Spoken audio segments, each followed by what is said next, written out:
Maaga pa lang ay gising na si Rafael Villar, nakaupo sa veranda ng kanyang pribadong villa na nakatayo sa gilid ng isang burol sa Batangas. Mula rito, tanaw ang buong dagat na tila'y kalmadong salamin na sumasalamin sa kulay abong langit. Sa tabi niya, malamig ng tasa ng kape. Hindi niya naman talaga iniinom, basta parte lang ng umaga niya. Tahimik lang siya, nakatitig sa malayo, hawak-hawak ang isang lumang singsing na palagi niyang nilalagay sa bulsa. 6 na taon na mula nang mawala si Andrea, ang babaeng pinangarap niyang pakasalan, ang babaeng bumuo sa kanya noong panahon na wala siyang direksyon. Isang aksidente sa expressway, isang gabing maulan, isang banggaan ng hindi inaasahan at nawala ang kalahati ng puso niya. Simula noon, nagbago ang lahat. Noong mga panahong nagluluksa pa siya, ginugol niya ang halos buong taon sa pagpapalawak ng negosyo. Villar Holdings, isang real estate empire na lumaki sa ilalim ng matalinong pamumuno niya. Ang dating batang galing sa simpleng pamilya ng mekaniko sa Tondo, nayo'y isa ng pinararangalan sa mga business forum sa buong Southeast Asia. Ngunit sa kabila ng lahat ng tagumpay na iyon, gabi-gabi, pakiramdam niya'y isa pa rin siyang alunan. Sir Rafael, may paparating pong mga investors galing Singapore bukas. I-confirm ko na po ba ang dinner reservation? Tanong ng sekretaryang si Minda sa telepono.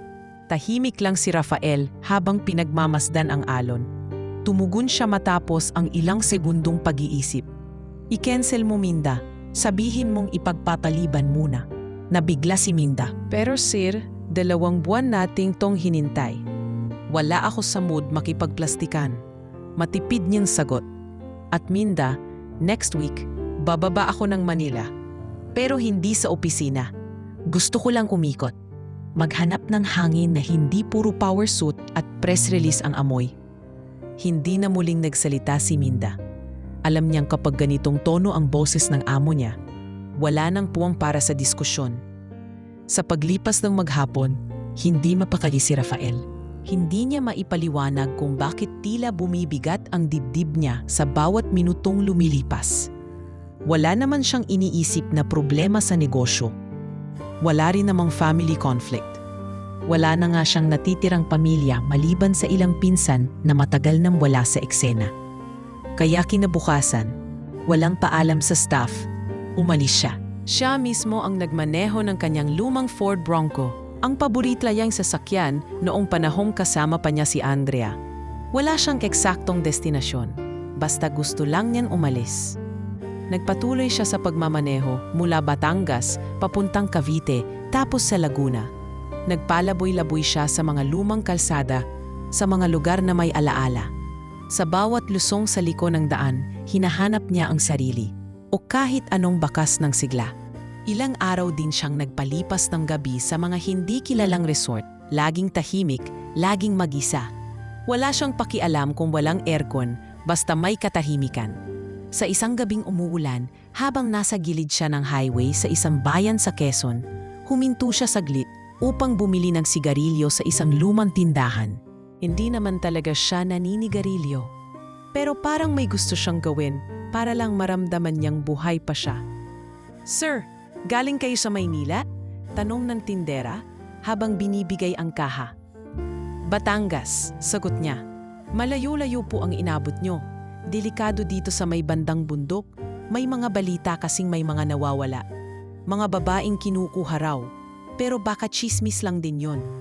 Napatingin si Rafael sa labas ng tindahan, kung saan ang ulan ay patuloy sa pagbuhos. Hindi ako naniniwala sa chismis, aniya. Ngunit sa totoo lang, ang tinig ng matanda ay nag-iwan ng kapirasong kilabot sa likod ng kanyang bato. Pagkatapos ng gabing iyon, nagdesisyon siyang pumunta sa lugar na tinutukoy ng matanda. Hindi para maniwala, kundi dahil may kakaibang tawon ang lugar. Arang may gustong iparamdam sa kanya. Dumaan siya sa makipot na kalsada patungo sa isang barangay na halos wala na sa mapa. Habang papalalim ang biyahe, napapansin niyang pabigat ng pabigat ang pakiramdam niya. Hindi dahil sa takot, kundi parang may naiiwang alaala sa bawat daang nadaanan niya. Parang pamilyar ang pakiramdam. Sa gitna ng isang mahabang daan na nilalatagan ng punong kahoy sa magkabilang gilid, biglang may kumislap sa kanyang kaliwang mata. Isang putol na tali, bahagyang nakalaylay sa sanga ng puno. Napahinto siya. Bumaba siya ng sasakyan at tiningnan ito. Marumi, mukhang ginamit para sa pagkakatali ng isang bagay o ng isang tao. Napalunok si Rafael. Walang ibang sasakyan sa paligid. Wala ring signal ang kanyang telepono. Ngunit sa halip na tumalikod, kumuha siya ng flashlight sa sasakyan at sinimulang sundan ang bakas ng tali. Hindi niya alam kung anong nagtutulak sa kanya. Hindi niya rin alam kung ano ang inaasahan niyang makita. Pero bawat hakbang sa damuhan ay parang tinatawag siya ng kung ano o ng kung sino. Tahimik ang paligid. Maliban sa mga huni ng kuliglig, wala siyang ibang naririnig. Ngunit sa loob niya, may bumubulong. Rafael. Rafael. Napalingon siya. Wala namang tao. Pinagpatuloy niya ang lakad hanggang sa marating niya ang isang malalim na bahagi ng gubat. Doon, sa lilim ng isang malaking punong akasya, tila may bakas ng putik, ng gasgas sa kahoy, at ng buhok. Hindi pa niya alam. Pero ang gabing iyon ay ang simula ng pagbabagong hindi niya kailanman inakala. Ang gabing muling mabubuhay ang bahagi ng kanyang pusong akala niya'y tuluyan nang namatay. Basa na ang laylayan ng pantalon ni Rafael nang marating niya ang pusod ng tagubatang tila walang nakakatuntong. Humahalo sa lupa ang tubig ulan, bumubuo ng malambot na putik na lumulubog sa kanyang sapatos. Ang hangin ay mabigat at malamig, at sa bawat hakbang ay humahampas sa kanyang mukha ang mga basang dahon ng mababang sanga. Paglapit niya sa punong akasya na may mga bakas ng gasgas at kalmot, napansin niyang may mga nagkalat na hibla ng lubid sa paligid. Sa likod ng puno, halos matakpan na ng damo at dahon, isang maliit na trak ng yapak ang lumalalim sa putikan. Parang may pinilit na humawala mula roon. Napalinga siya sa paligid. Tila ba biglang tumahimik ang lahat? Wala na ang huni ng mga kuliglig. Wala na ring kaluskos ng dahon sa hangin. Ang naiwan na lang ay ang ingay ng sarili niyang paghinga at tibok ng dibdib niyang biglang bumilis. Isang mahina, halos hindi marinig na daing ang sumingit sa katahimikan. Napakapit si Rafael sa puno. Hindi siya sigurado kung narinig niya nga iyon o guni-guni lang. Ngunit muling umalingaw-ngaw ang tinig, mas klaro ngayon at mas mahina. Tila nawawalan ng lakas. Tulungan mo ako. Mabilis siyang kumilos, sinundan ang pinagmulan ng tinig. At sa likod ng mga makakapal na damuhan, sa paanan ng isang maliliit na ugat ng puno, nakita niya ang isang babae, nakatihaya, marumi, sugatan, at halos wala ng malay. Ang mga kamay nito ay may bakas ng pagkatali, namumula, may sugat at bahagyang nangingitim. Ang mukha niya ay bahagyang natatakpan ng buhok na basa sa ulan at putik, at ang mga labi tuyong-tuyo na. Dali-daling lumuhod si Rafael sa tabi niya. Miss, naririnig mo ba ako? Tinig niya ay nanginginig, hindi sa takot, kundi sa awa at pagkabigla. Napabukas ang mga mata ng babae, ngunit malabo ang titig. Hindi siya tumugon, bagkus ay parang napilitang lumuno. Sabay bulong ng mahina, "Wag mo akong ibalik." "Ibabalik saan?" tanong ni Rafael, pero wala nang kasunod na salita mula sa babae. Pumikit ulit ito at tuluyang nawalan ng malay. Mabilis na bumalik si Rafael sa sasakyan para kunin ang first aid kit, jacket at flashlight. Binalikan niya ang babae, inalis ang basang damit nito ng dahan-dahan at tinakpan ang kanyang jacket para hindi lamigin. Nilinis niya ng kaunti ang sugat sa mga braso at tinapalan. "Hindi ko alam kung sino ka o anong pinagdadaanan mo." Bulong niya habang inaalalayan ang babae. "Pero hindi kita iiwan dito." Nang buhatin niya ito, halos hindi niya ramdaman ang bigat. Mas naninibabaw ang adrenaline at determinasyon. Inilagay niya ito sa backseat ng kanyang sasakyan, siniguradong nakaayos ang pagkakahiga. Inatakbo niya agad ang sasakyan pabalik sa bayan. At sa buong biyahe, palaging lumilingon sa rearview mirror para masigurong buhay pa ito. Sa emergency room ng pinakamalapit na ospital, sinugod agad siya ng mga nurse at doktor. May mga gasgas, hypothermia, dehydration at minor head trauma raw ang babae. Napabuntong hininga si Rafael habang pinagmamasdan ang mga doktor na nagsusuri. "Sir, kamag-anak niyo po ba siya?" Tanong ng isang nurse. Umiling si Rafael. "Hindi. Natagpuan ko lang siya sa gubat. Nekagapos." Napatingin ang nurse sa kanya ng seryoso at agad tumawag ng pulis para maireport ang pangyayari.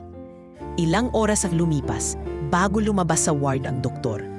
Stable na po siya, pero mukhang may trauma, wala pa pong malay, at mukhang walang ID, wallet o kahit cellphone. "Pwede ba siyang bantayan?" tanong ni Rafael. Sa ngayon, siya ay under observation. Pero kung gusto niyong manati, dito ako. Hanggat walang lumilitaw na pamilya niya, ako ang bahala. Mabilis niyang putol.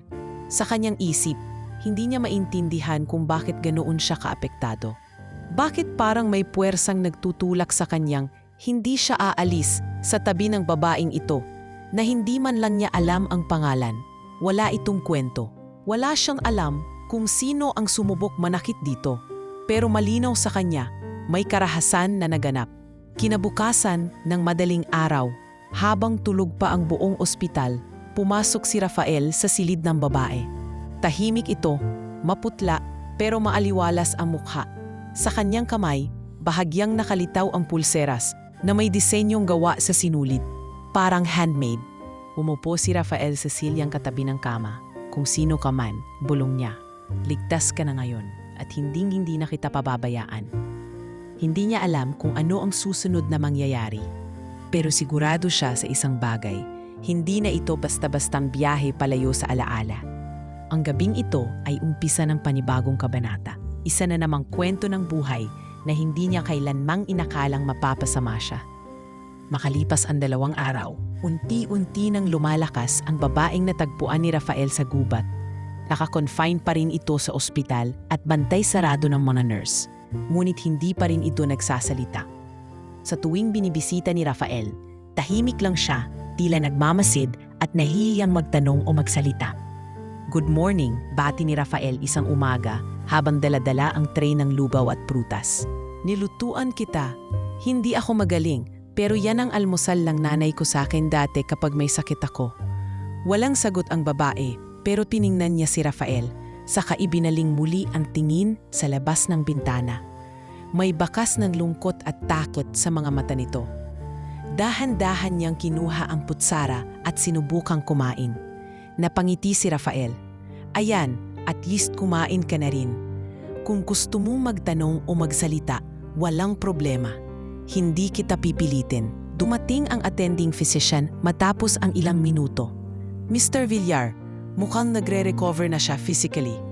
Pero sa psychological aspect, malabo pa." Tulad ng, tanong ni Rafael, "post-traumatic stress, possible amnesia. Hindi pa niya mabuo ang memorya niya.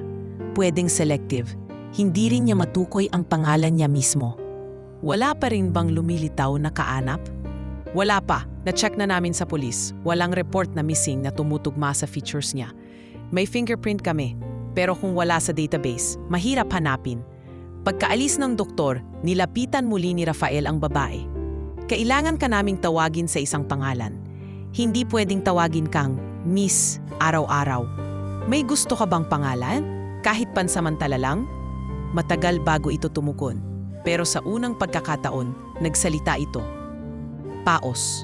Mahinang-mahina, halos bulong. "Lia." Napatingin si Rafael. "Lia? Iyan ba talaga pangalan mo?" Umiling ang babae. "Hindi ko alam, pero parang magaan sa pakiramdam. Parang ako yon." Ngumiti si Rafael. "Okay, Lia muna tayo ha." Simula noon, tinawag na nilang Lia ang dalaga. Naging mas bukas na ito sa kanya. Bagamat madalas pa rin itong tulala at halos walang imik, pumapayag na itong makausap. Araw-araw, binibisita siya ni Rafael. Minsan dalay bulaklak, minsan naman simpleng tsokolate. Nang sumunod na linggo, lumabas na rin sa ospital si Lia. Ngunit hindi ito pwedeng mapabayaan. Dahil walang kilalang kamag-anak at wala ring tiyak na tirahan, inalok ni Rafael na pansamantala muna siyang manirahan sa kanyang beach house sa Batangas. "Sigurado ka?" tanong ni Lia habang nasa loob ng sasakyan pauwi. "Hindi mo naman ako kilala. Ikaw rin, hindi mo kilala ang sarili mo," sagot ni Rafael. "Pero hindi ko kayang pabayaan kang mag-isa. Hindi ka ligtas." Tahimik lang si Lia, pero ramdam ni Rafael na hindi na ito kasing tigas ng unang araw. Sa bawat araw na lumilipas, nakikita niya ang pagbabago sa kilos ni Lia.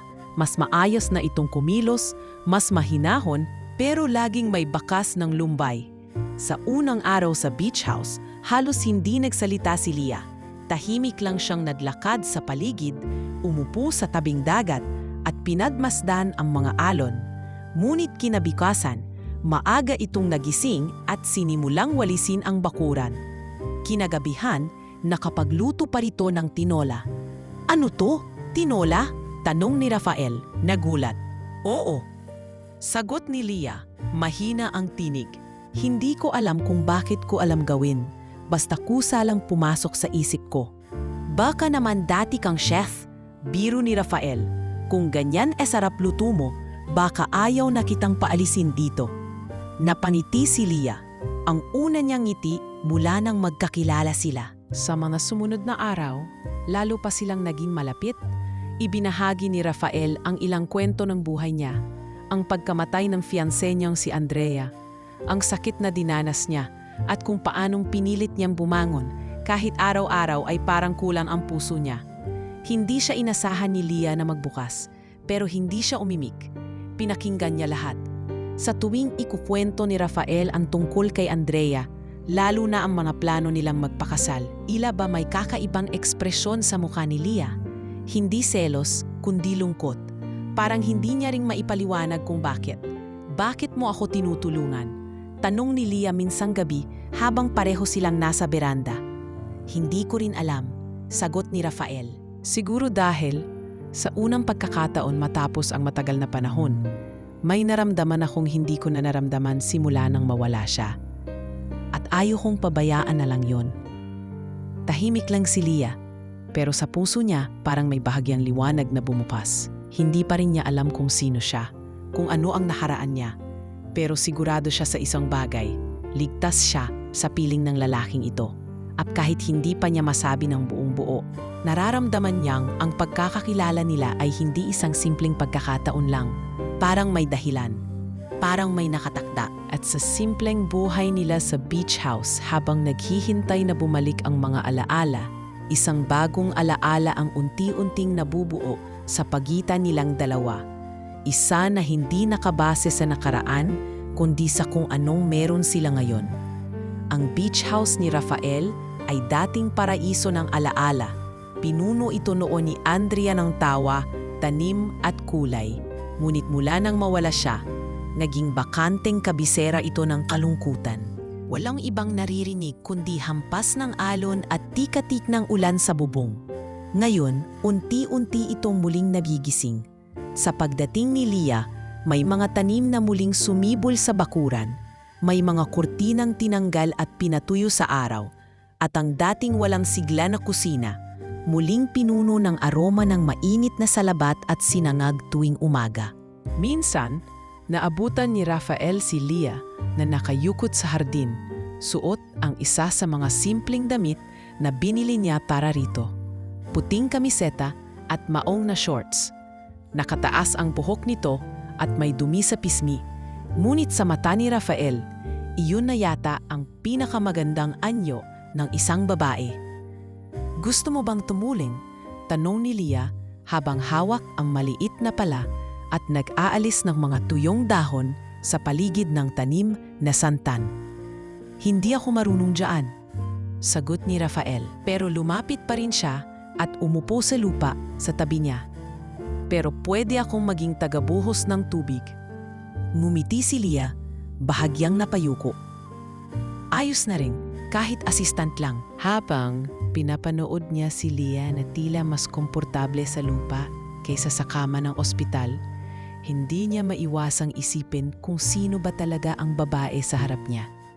Walang takot sa pisikal na gawain, masayahin sa gitna ng kawalang alaala, at tila ba bawat galaw ay may kahulugan. Parang isang damdaming matagal nang nawala sa kanya. Kinagabihan, habang nanunood sila ng tahimik na balita sa maliit na TV sa sala, napatingin si Leah sa lumang retrato sa estante. Larawan ni Rafael kasama ang isang babaeng mukhang pamilyar. "Siya ba ang asawa mo?" tanong ni Leah. Dahan-dahan ang tono. Parang ayaw makasakit. "Fiancé," mahinang tugon ni Rafael. Matagal na siyang wala. Hindi na siya nag-usisa pa, pero napansin ni Rafael ang kakaibang lungkot sa mga mata ni Leah habang tinitingnan ang larawan. Marahil dahil sa pakiramdam na may nawala rin sa kanya. O baka dahil may kulang pa rin sa kanyang sarili. Sa mga sumunod na araw, naging mas madalas ang kanilang mga pag-uusap. Sa almusal, tinuturuan ni Rafael si Leah kung paano gumawa ng matapang na kape. Sa hapon, tinuturuan naman siya ni Leah kung paano magtanggal ng damo sa hardin nang hindi nasisira ang ugat. Sa gabi, pareho silang nananahimik habang nakaupo sa veranda. Siya may hawak na libro, si Leah nakatitig lang sa alon. "Bakit hindi ka lumalabas?" tanong ni Leah isang gabi habang pinagmamasdan ang buwan. "Wala ka bang pamilya o kaibigan?" "Meron dati," sagot ni Rafael. "Pero simula nang mawala si Andrea, iniwasan ko na ang lahat. Mas madali nang mag-isa kaysa magpaliwanag sa paulit-ulit na tanong." Napayuko si Leah. "Ganoon din ako. Kaso nga lang, wala akong maalala kung sinong iniwasan ko." Nagkatitigan sila. Isang sulyap na punong-puno ng pangunawa. Wala mang malinaw na dahilan, pero sa panahong iyon, ramdam nilang pareho silang may butas sa puso na kahit tagal nang hindi natatabunan. At ngayon, tila paunti-unti, ang presensya ng isa't isa ang nagsisilbing pirasong pangtapal. Sa ikalimang araw sa beach house, habang naglalakad sa dalampasigan si Leah nang mag-isa, hindi sinasadyang napaupo siya sa buhangin, hawak ang piraso ng driftwood. Pagbalik ni Rafael, nadatnan niya itong umiiyak, tahimik at natayuko. "Leah," tawag niya. Lumapit at umupo sa tabi. "Pasensya na," mahina niyang sabi. "Minsan bigla na lang akong naaapektuhan. Parang may lungkot sa loob ko na hindi ko maipaliwanag." Hindi siya nagsalita agad. Bagkus ay inabot ang kamay ni Leah at marahang hinaplos. "Wala kang kailangang ipaliwanag. Naiintindihan kita. Hindi na nila kailangang pag-usapan. Pero simula noon, naging mas malapit sila. Hindi man sa anyo ng pag-ibig, kundi sa anyo ng tiwalang likha ng dalawang pusong parehong tinamaan ng kawalan." Minsang naabutan ni Rafael si Leah sa may veranda, hawak ang tanyang notebook. "Bumuo ako ng listahan," wika niya, "ng mga bagay na gusto kong subukang gawin bago man lang bumalik ang alaala ko." Kinuha ni Rafael ang notebook. Nakalista roon ang mga simpleng bagay. Magtanim ng bagong halaman, matutong gumawa ng tinulang manok, makarinig ng tawa ng isang bata, magsuot ng pulang bestida sa gabi, makakita ng shooting star. Napangiti si Rafael. "Kung gusto mong matupad ang mga to, tutulungan kita." Muling tumingin si Leah sa kanya at ngumiti rin. "Sige, pero ikaw din, dapat may listahan ka." "Baka mahaba yun," biro ni Rafael. "Simulan natin sa isa," aniya. "Gusto kong malaman kung anong itsura mo kapag masaya." Napatawa si Rafael, isang tunay na tawa, hindi pilit, hindi patay. At sa unang pagkakataon matapos ang 6 na taon, naramdaman niyang muli siyang nabubuhay. Hindi dahil nalilimutan niya ang nakaraan, kundi dahil may isang taong nagbibigay saysay sa kasalukuyan. Sa katahimikan ng dagat at malamlam na liwanag ng buwan, unti-unti nang naitatayo ang isang bagong ugnayan, isang relasyong hindi alam kung saan patutungo, pero siguradong hindi basta-basta. Hindi na mabilang ni Rafael kung ilang beses na niyang naabutang gising si Leah tuwing madaling araw, palaging parehong eksena. Pawis na pawis, hinahabol ang hininga at tila nang galing sa isang bangungot. Minsan ay sumisigaw ito nang hindi maunawa ang salita. Minsan naman ay naglalakad palabas ng bahay, tila may hinahanap sa dilim. "Leah," tawag ni Rafael isang gabi habang hawak ang kanyang balikat. nananaginip ka na naman. Gising na, ligtas ka na. Dahan-dahang dumilat si Lia. Nanginginig ang mga kamay niya habang yumakap kay Rafael. Pasensya na. Ayoko naman gumising ka dahil sa akin. Hinagod ni Rafael ang likod niya. Okay lang. Basta sigurado akong okay ka. Huminga ng malalim si Lia. May nakikita akong lalaki. Hindi ko makita ng malinaw ang mukha niya. Pero alam kong kilala ko siya. Tinatawag niya ako, Marco yata ang pangalan. O Marco? Hindi ako sigurado, napaisip si Rafael. Pwede mo ikwento pa kung ano pang naaalala mo? Wala, sigaw lang, takot, tapos parang madilim lahat. Tapos gising na ako. Hindi alam ni Rafael kung ano ang mararamdaman niya. Kaba? Selos o awa? Ang tanging malinaw sa kanya ay may bahagi ng pagkatao ni Leia na unti-unting bumabalik, ngunit sa paraan na masakit at magulo. Sa mga sumunod na araw, napansin ni Rafael ang pagbabago sa kilos ni Leia. Mas madalas itong nakatulala. Minsan ay nahuhuli niyang nag-iisa sa kwarto. Pinipilit alalahanin ang isang bagay, pero hindi masabi kung ano. Isang araw, habang nag-aayos si Rafael ng lumang mga papel sa maliit na study sa loob ng beach house, nakita niya ang lumang photo album na dati pa pinababalikan ni Andrea. Isa iyong koleksyong ng mga litrato nila mula sa mga biyaheng hindi natuloy, mga plano ng tasal, mga pre-wedding concepts na hindi man lang nailimbag. Napatingin siya sa isang larawan. Si Andrea, nakasuot ng simpleng damit na puti, nakatayo sa gitna ng hardin sa Tagaytay. Nakangiti habang may hawak na bulaklak. Nang lumapit si Leia, nahuli nitong hawak ni Rafael ang larawan. Maganda siya, tahimik na sambit ni Leia. Oo, tugon ni Rafael. Hindi binaba ang litrato, pero wala na siya. Tumango si Leia at tumalikod. Ngunit bago pa siya tuluyang makalayo, nagtanong ito, mahal mo pa rin ba siya? Hindi agad nakasagot si Rafael. Hindi ko alam kung anong ibig sabihin ng parin. Hindi siya madaling kalimutan. Pero hindi ibig sabihin ay hindi na ako marunong magmahal ulit. Napalingon si Lia. Sana, kung sino man ako, hindi siya dahilan para mawala ang mga taong mahalaga sa akin. Sa puntong iyon, hindi na mapigilan ni Rafael ang sarili. Tumayo siya at lapitan si Lia. Hinawakan ang kanyang mga kamay. Kahit hindi mo pa alam kung sino ka, hindi ibig sabihin ay wala kang halaga. May karapatan kang magsimula ulit. Muli na namang lumambot ang mukha ni Lia at sa mga sumunod na segundo, walang ibang marinig kundi ang ingay ng hangin sa labas ng bahay.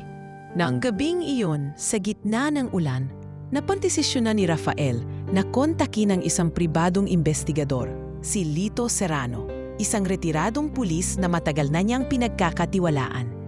Nagkita sila kinabukasan sa isang coffee shop sa lungsod. Anong kailangan mong ipahanap? Tanong ni Lito habang umiinom ng itim na kape. Isang babae, wala siyang identity, wala ring record, wala ring fingerprint match. Pero gusto kong malaman kung sino siya. Bakit mo siya hinahanap? Dahil siya lang ang dahilan kung bakit gumagalaw pa ako ngayon. Matapat na sagot ni Rafael. Pinakita niya ang larawan ni Lia. Kuha nila sa veranda. May hawak itong tasa ng kape at may bahagyang ngiti sa muka. Ito lang ang clue. May trauma siya. Baka may sinubukang pumatay. O baka tumakas. Baka may asawa na, sagot ni Lito habang seryoso ang tingin. Napatingin si Rafael. Isa yan sa gusto kong malaman at handa akong tanggapin kung anuman ang totoo. Ilang araw ang lumipas habang naghihintay ng update mula kay Lito. Napansin ni Rafael si Lia na nakatayo sa harap ng salamin. Hawak ang pulseras na sinulid sa kanyang pulso. Ang tanging gamit na suot niya noong makita sa gubat. Parang mahalaga to, sabi ni Lia. Hindi ko alam kung bakit, pero pakiramdam ko, bigay ito ng isang taong mahalaga sa akin. Gusto mong alamin kung sino? Tanong ni Rafael. Tumango si Lia. Gusto ko, pero natatakot ako sa pwedeng makita. Lumapit si Rafael, marahan niyang tinanggal ang pulseras sa kamay ni Lia at tiningnan ito. Sa isang tagiliran, may nakaukit na maliit na letra, isang N. Bulong ni Lia. Tumigil ang mundo ni Rafael sa sandaling iyon. Marco, ang pangalan na ilang ulit nang binabanggit ni Leah sa kanyang bangungot. Ang lalaking tila bahagi ng kanyang nakaraan. Ang taong maaaring may malaking kinalaman kung bakit siya tinapon sa gubat o kung bakit siya hindi na maalala ang sarili. Habang hawak ni Rafael ang pulseras, marahan niyang sinabi, "Kung makakatulong sa'yo, hahanapin natin kung sino si Marco." Ngunit bago pa siya makatayo, hinawakan ni Leah ang kamay niya. "At kung siya ang asawa ko?" Hindi agad sumagot si Rafael. Tumingin siya sa mga mata ni Leah at mariing binigkas, "Mas mahalaga sa akin kung sino ka ngayon, hindi kung sino ka noon." At sa gabing iyon, sa gitna ng katahimikan ng bahay, bumalik na naman ang bangungot kay Leah. Ngunit sa pagkakataong ito, malinaw ang sigaw sa kanyang panaginip. "Tumakbo ka, Leah! Huwag ka nang babalik!" At bago siya magising, isang anino ang lumapit sa kanya sa panaginip at bulong nito, "Alam ko kung nasaan ka." Maaga pa lang ay nagising na si Rafael sa hindi maipaliwanag na kaba. Madilim pa sa labas, ngunit may kung anong pakiramdam ng panganib ang bumalot sa dibdib niya, parang may mata na nakatingin mula sa dilim. Pagtayo niya, agad niyang sinilip ang kwarto ni Leah. Nakahiga pa ito, ngunit kita sa muka ang bakas ng pagod at panaginip. Napansin niyang pawisan ang unan at may bakas ng pagkatakot sa pagkakakunot ng noo nito habang tulog. Lumabas siya ng bahay, dala ang flashlight at ang lumang baseball bat na nakaipit sa storage room noon pa man. Inikot niya ang paligid, tiningnan ang mga gate, mga pader, bawat sulok ng bakuran. Wala siyang nakita, ngunit ang kaba ay nanatili. Pagsilip niya sa gilid ng bahay, kung saan may lumang water tank at tambakan ng kahoy, biglang sumabit ang ilaw ng flashlight sa isang bagay. Isang yapak. Maliit, mababaw at bago. Isa lang ang ibig sabihin nun. May nakapasok sa bakuran. Mabilis siyang bumalik sa loob. Agad niyang tinawagan si Junel, ang kanyang dating security personnel sa Maynila. "Junel, kailangan ko ng tulong. May nakapasok sa property. Hindi ko lang sigurado kung anino lang o tao talaga. Pero kailangan kong bantayan si Leah. Boss, nandyan ako bukas ng umaga." Magdala ako ng 2 tao para mag-survey sa paligid. Pa-install na rin tayo ng bagong CCTV kung okay lang sa'yo. "Sige, gawin mo, pero wag mong babanggitin kay Leah. Ayokong matakot siya." Kinabukasan, habang abala si Leah sa pag-aayos ng maliit na halamanan sa gilid ng bahay, tahimik lang si Rafael na nagmamasid mula sa veranda. Gusto niyang sabihin dito ang natuklasan niya, ngunit ayaw niyang dagdagan pa ang bigat na dala nito. "Ang tahimik mo ngayon," sabi ni Leah habang tinatanggal ang damo sa tabi ng mga tanim niyang okra. "May iniisip ka ba?" "Wala naman," sagot niya, hindi tumingin. "Siguro puyat lang." Nang tumingin siya kay Leah, napansin niyang tila mas payapa na ito. Ngunit sa ilalim ng katahimikang iyon, alam niyang may tinatago rin itong kaba. Simula nang nabanggit ang pangalang Marco, tila may biglang pader na tumayo sa pagitan nilang dalawa. Hindi ito matigas o malayo, pero naroroon, isang agwat ng pag-aalinlangan. Pagsapit ng gabi, habang nagluluto si Leah ng sinigang, tinanong siya ni Rafael, "May naalala ka na ba ulit?" Tumigil si Leah sa paghalo ng sabaw. Tumingin ito sa kanya at saglit na tumahimik. "Kanina, habang nagpapahinga ako sa duyan, parang may sumagi sa isip ko, isang matandang bahay. Parang nasa probinsya. At may lalaking sumisigaw. Hindi ako sigurado kung ako ang tinatawag, pero nararamdaman kong hindi ako ligtas roon." "Kilala mo ba ang lalaki?" Umiling siya. "Hindi ko makita ang mukha, pero may tunog ng metal. Parang may kadena." O posas. Tumigil si Rafael at lumapit sa kanya. "Leah, kung may pumipilit sa iyong bumalik sa isang lugar na hindi ligtas, huwag mong isipin na kailangan mong balikan iyon. Hindi mo kailangang patunayan kahit kanino ang nakaraan mo." Napatingin si Leah sa kanya. "Pero paano kung may naiwang responsibilidad ako, pamilya, anak?" Nanahimik si Rafael, hindi niya alam kung paano sasagutin iyon.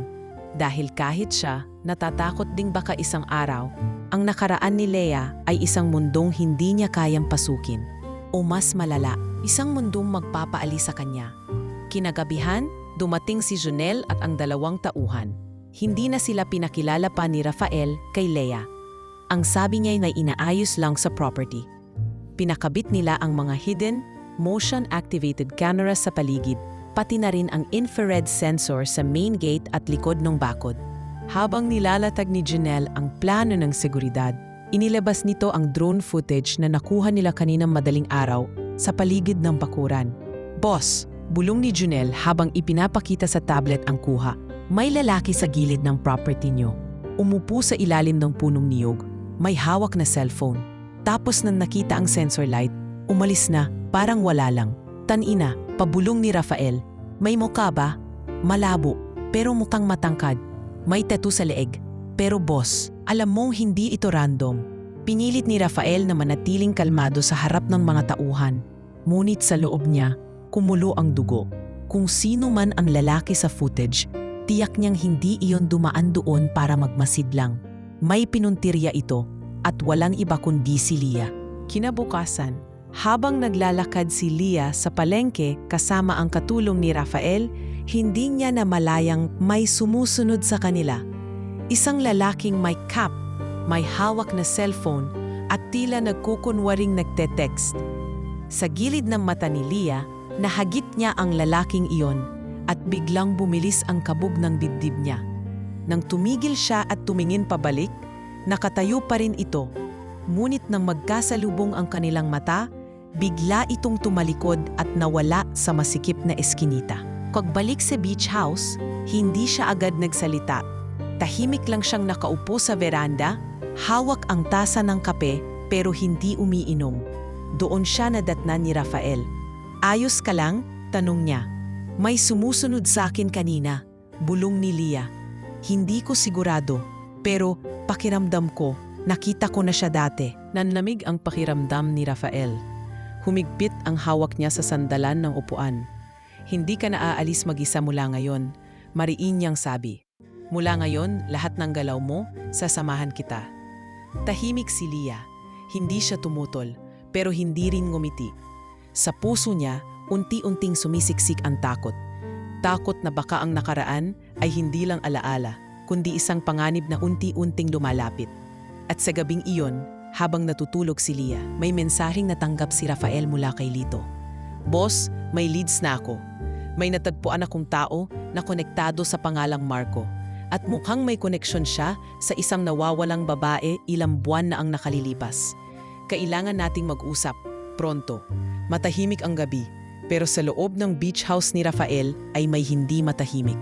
Sa kwertong pinaglagyan kay Leia, mariing nakapikit ang dalaga. Ang nooy na babalot ng pawis at ang mga kamay ay nakakuyom sa kumot. Isa na namang bangungot ang bumabalik. Sa panaginip, nasa loob siya ng isang madilim na kwarto. May rehas sa bintana at ang sahig ay gawa sa kahoy na may bakas ng luma at amag. Naroon na naman ang tinig, boses ng lalaking malalim, dalit at mapang-utos. "Wala kang pupuntahan, Leia. Akin ka, sa akin ka babalik." Tumakbo siya sa panaginip. Dumaan sa makipot na daan. Binuksan ang mga pintuan na walang patutunguhan. At sa dulo ng hallway, may isang kwarto kung saan may lalaking nakatalikod, nakaupo sa silya at may hawak na pulseras. Nang lapitan niya ito, dahan-dahang humarap ang lalaki, si Marco. Ngunit hindi niya makita ng buo ang mukha. Parang may usok na bumabalot sa paligid nito. Sa oras na lumapit pa siya, biglang may kamay na tumakma sa braso niya at hinila siya pabalik, pababa sa isang malalim na balon. Doon siya napasigaw. "Leia!" Sigaw ni Rafael habang nilalapitan ito. Nakanganga si Leia, nanginginig at tila hindi makagising. Agad siyang niyugyog ni Rafael at niyakap. "Leia, gising! Apo to, ligtas ka na!" Dahan-dahang bumalik ang ulirat ni Leia. Tumutulo ang luha niya habang napapahikbi sa dibdib ni Rafael. Paulit-ulit ang panaginip. Pero mas malinaw na ngayon. Tila mas totoong-totoo. "Anong nakita mo?" tanong ni Rafael, pilit pinapakalma ang tinig. May kwarto, may lalaki. Marco raw ang pangalan niya. May suot siyang pulseras at may boses. Yung boses niya, galit. Parang gusto niya akong kontrolin. Napaisip si Rafael. Hindi na ito simpleng panaginip. Lalo na't dumarami ang detaling naaalala ni Lia. Hindi ito random. Hindi ito bunga lang ng trauma. Isa itong fragmento ng isang tunay na karanasan.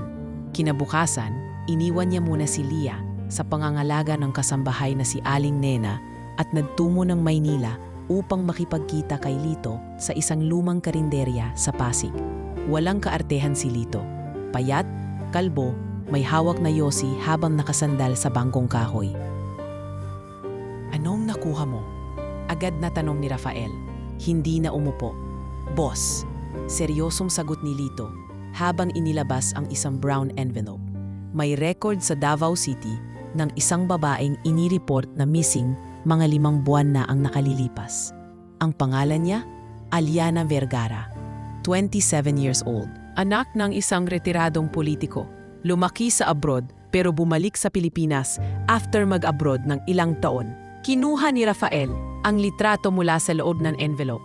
Nang tumambad sa kanya ang larawan ng babae, maputing kutis, mahabang buhok at ngiting may pigil na lungkot, parang natuyuan ng dugo ang kanyang mukha. Si Lia, may kopya rin ng mga CCTV noong araw na nawala siya, dagdag ni Lito. Huling nakita sa labas ng isang bahay ng isang lalaking nagnanalang Marco Salazar, ex-boyfriend, kilala sa Davao bilang may koneksyon sa sindikato ng human trafficking. Putang ina. Bulong ni Rafael habang hinigpitan ang hawak sa envelope. Ang pinakamasakit dyan, boss, yung Aliana na yan, engaged na raw sa isang foreign businessman. Pero 1 linggo bago ang kasal, bigla na lang nawala. Huminga ng malalim si Rafael. Ang pinaniniwalaan niyang Lia ay isang babaeng may matinding pinanggalingan. Hindi lang ito basta naligaw. Hindi lang basta napulot sa gubat, kundi biktima ng isang mas malalim at mas mapanganib na kasaysayan. Bumalik siya sa Batangas na puno ng iniisip. Hindi pa niya alam kung kailan at paano sasabihin kay Lia ang mga nalaman niya. Pero ang mas malinaw sa kanya ngayon, hindi siya pwedeng tumigil. Pagkarating niya sa beach house, nadatnan niya si Lia sa veranda, nakaupo at may hawak na larawan. Luma na ang kuhang iyon. Mula sa beach outing nilang dalawa, ilang linggo lang ang nakakaraan. Nandyan silang dalawa, parehong nakangiti, parehong tila walang problema. Kanina pa kita hinihintay, sabi ni Lia, habang nakatitig sa larawan. Bakit? Hindi ko alam, pero pakiramdam ko, may sasabihin ka. Tahimik lang si Rafael. Naupo siya sa tabi ng dalaga at inilapag ang envelope sa mesa.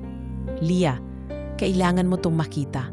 Dahan-dahang binuksan ni Lia ang sobre at inisa-isa ang nilalaman. Nang tumambad sa kanya ang litratong iyon, larawan niya pero ibang pangalan, napasinghap siya. Aliana Vergara, bulong niya. Kilala mo ba siya?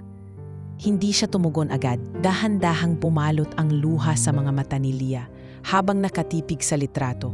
Ako ito. Tumingin siya kay Rafael, nanginginig ang labi. Ako ang babaeng yan. Ako si Aliana. Tumalima ang katahimikan sa paligid nila. Ilang sandali lang ngunit tila isang siglo ang bigat. Marco, sambit ni Lia sa wakas. Si Marco ang dahilan kung bakit ako tumakbo.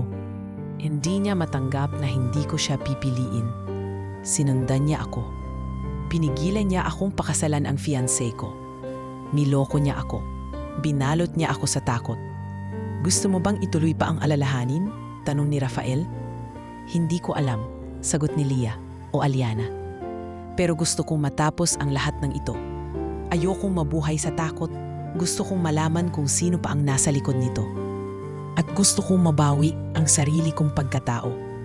Niyakap siya ni Rafael ng mahigpit. Kasama mo ako. Hindi mo na kailangang takasan ang nakaraan mag-isa. At sa unang pagkakataon, hindi na siya lumaban sa yakap. Hindi na siya nagtanong kung totoo ba ang lahat. Hindi na rin siya nagtago. Dahil alam niyang sa mga bisig na ito, may tahanan siyang mas matibay pa kaysa pangalan. Mas matatag pa kaysa alaala. Ngunit sa di kalayuan, May pares ng matang nanunood mula sa labas ng bakod, nakatago sa lilim ng gabi. Sa mga mata nitong malamig at puno ng galit, may isang bulong ang lumabas mula sa kanyang bibig. Alyana, hindi ka pa ring ligtas, at hindi pa ako tapos sa'yo. 4 na araw matapos matuklasan ni Alyana ang kanyang tunay na pagkakakilanlan, tuluyan nang nagbago ang atmosphere sa beach house. Wala na ang dating tahimik na umaga, kung saan ang tanging maririnig ay hampas ng alon at tunog ng tsinelas ni Leah sa beranda. Ngayon, bawat araw ay sinasalubong ng tawag mula sa abogado, tanong mula sa investigator, at pangambang baka sa isang iglap pa'y lumitaw ang anino ng lalaking tinatakasan niya. Sa kabila ng tensyon, pinilit ni Rafael na panatilihin ang kaayusan. Alam niyang kailangang manindigan sila para sa katotohanan. Kaya isang umaga, habang pareho silang nakaupo sa garden, humigop ng kape si Rafael at bumulong. May nakausap akong abogado, kaibigan ng kaibigan ko sa Maynila. Handa siyang tumulong para maiparehistro ulit ang identity mo kung gugustuhin mong ibalik ang Alyana Vergara. Matagal bago sumagot si Alyana.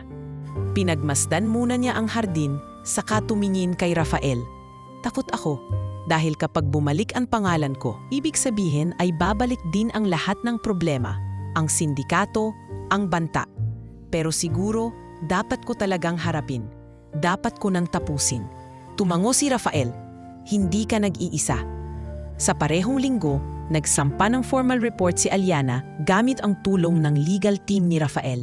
Ipinresenta nila ang mga dokumento at ebidensyang hawak ni Lito, mga CCTV, patotoo ng dating kasambahay ng pamilya Vergara at mismong medical record na nagpapakita ng trauma sa panahong nawala si Alyana.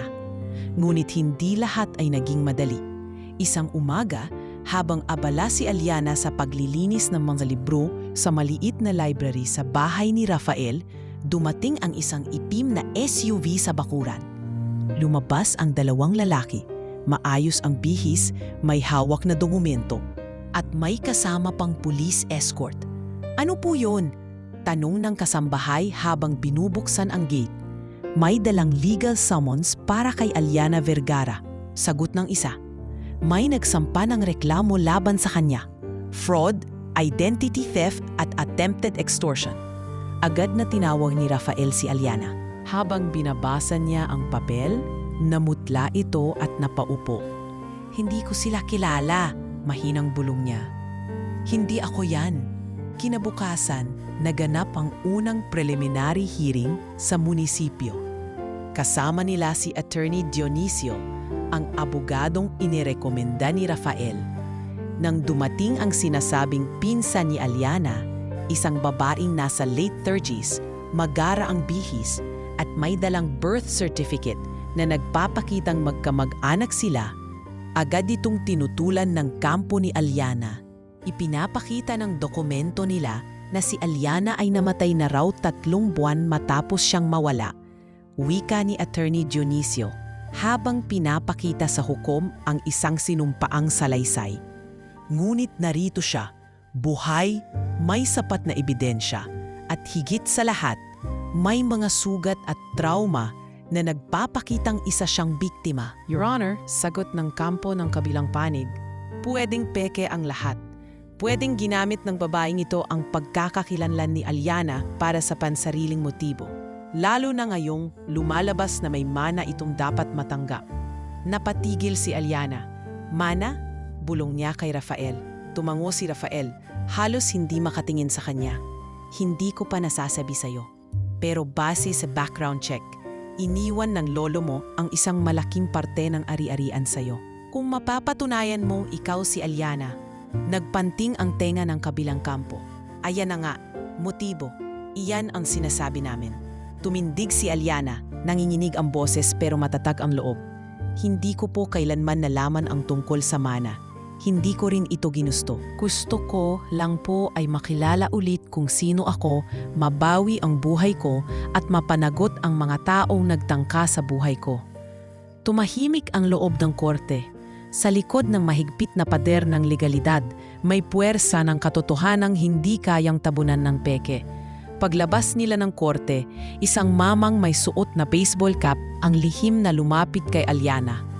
"Miss Aliana," napalingon si Rafael, mabilis siyang humarang. "Ano yon?" Pero hindi lumaban ang lalaki. "Nakausap ko si Marco noon.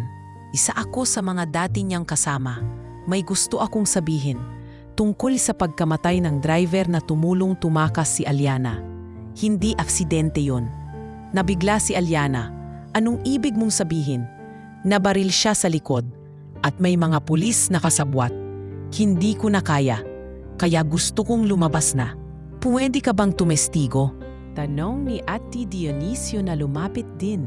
Tumango ang lalaki. "Kung mabibigyan niyo ako ng proteksyon, sasabihin ko lahat." Pagka-uwi nila ng Batangas, tahimik lang si Aliana sa biyahe. Nakatingin sa labas, hawak ang folder ng mga dokumento. Sa likod ng kanyang mata, ramdam ni Rafael na may binubuo siyang plano. Plano ng isang babaeng minsan nang winasak, ngunit ngayon ay muling tumitindig.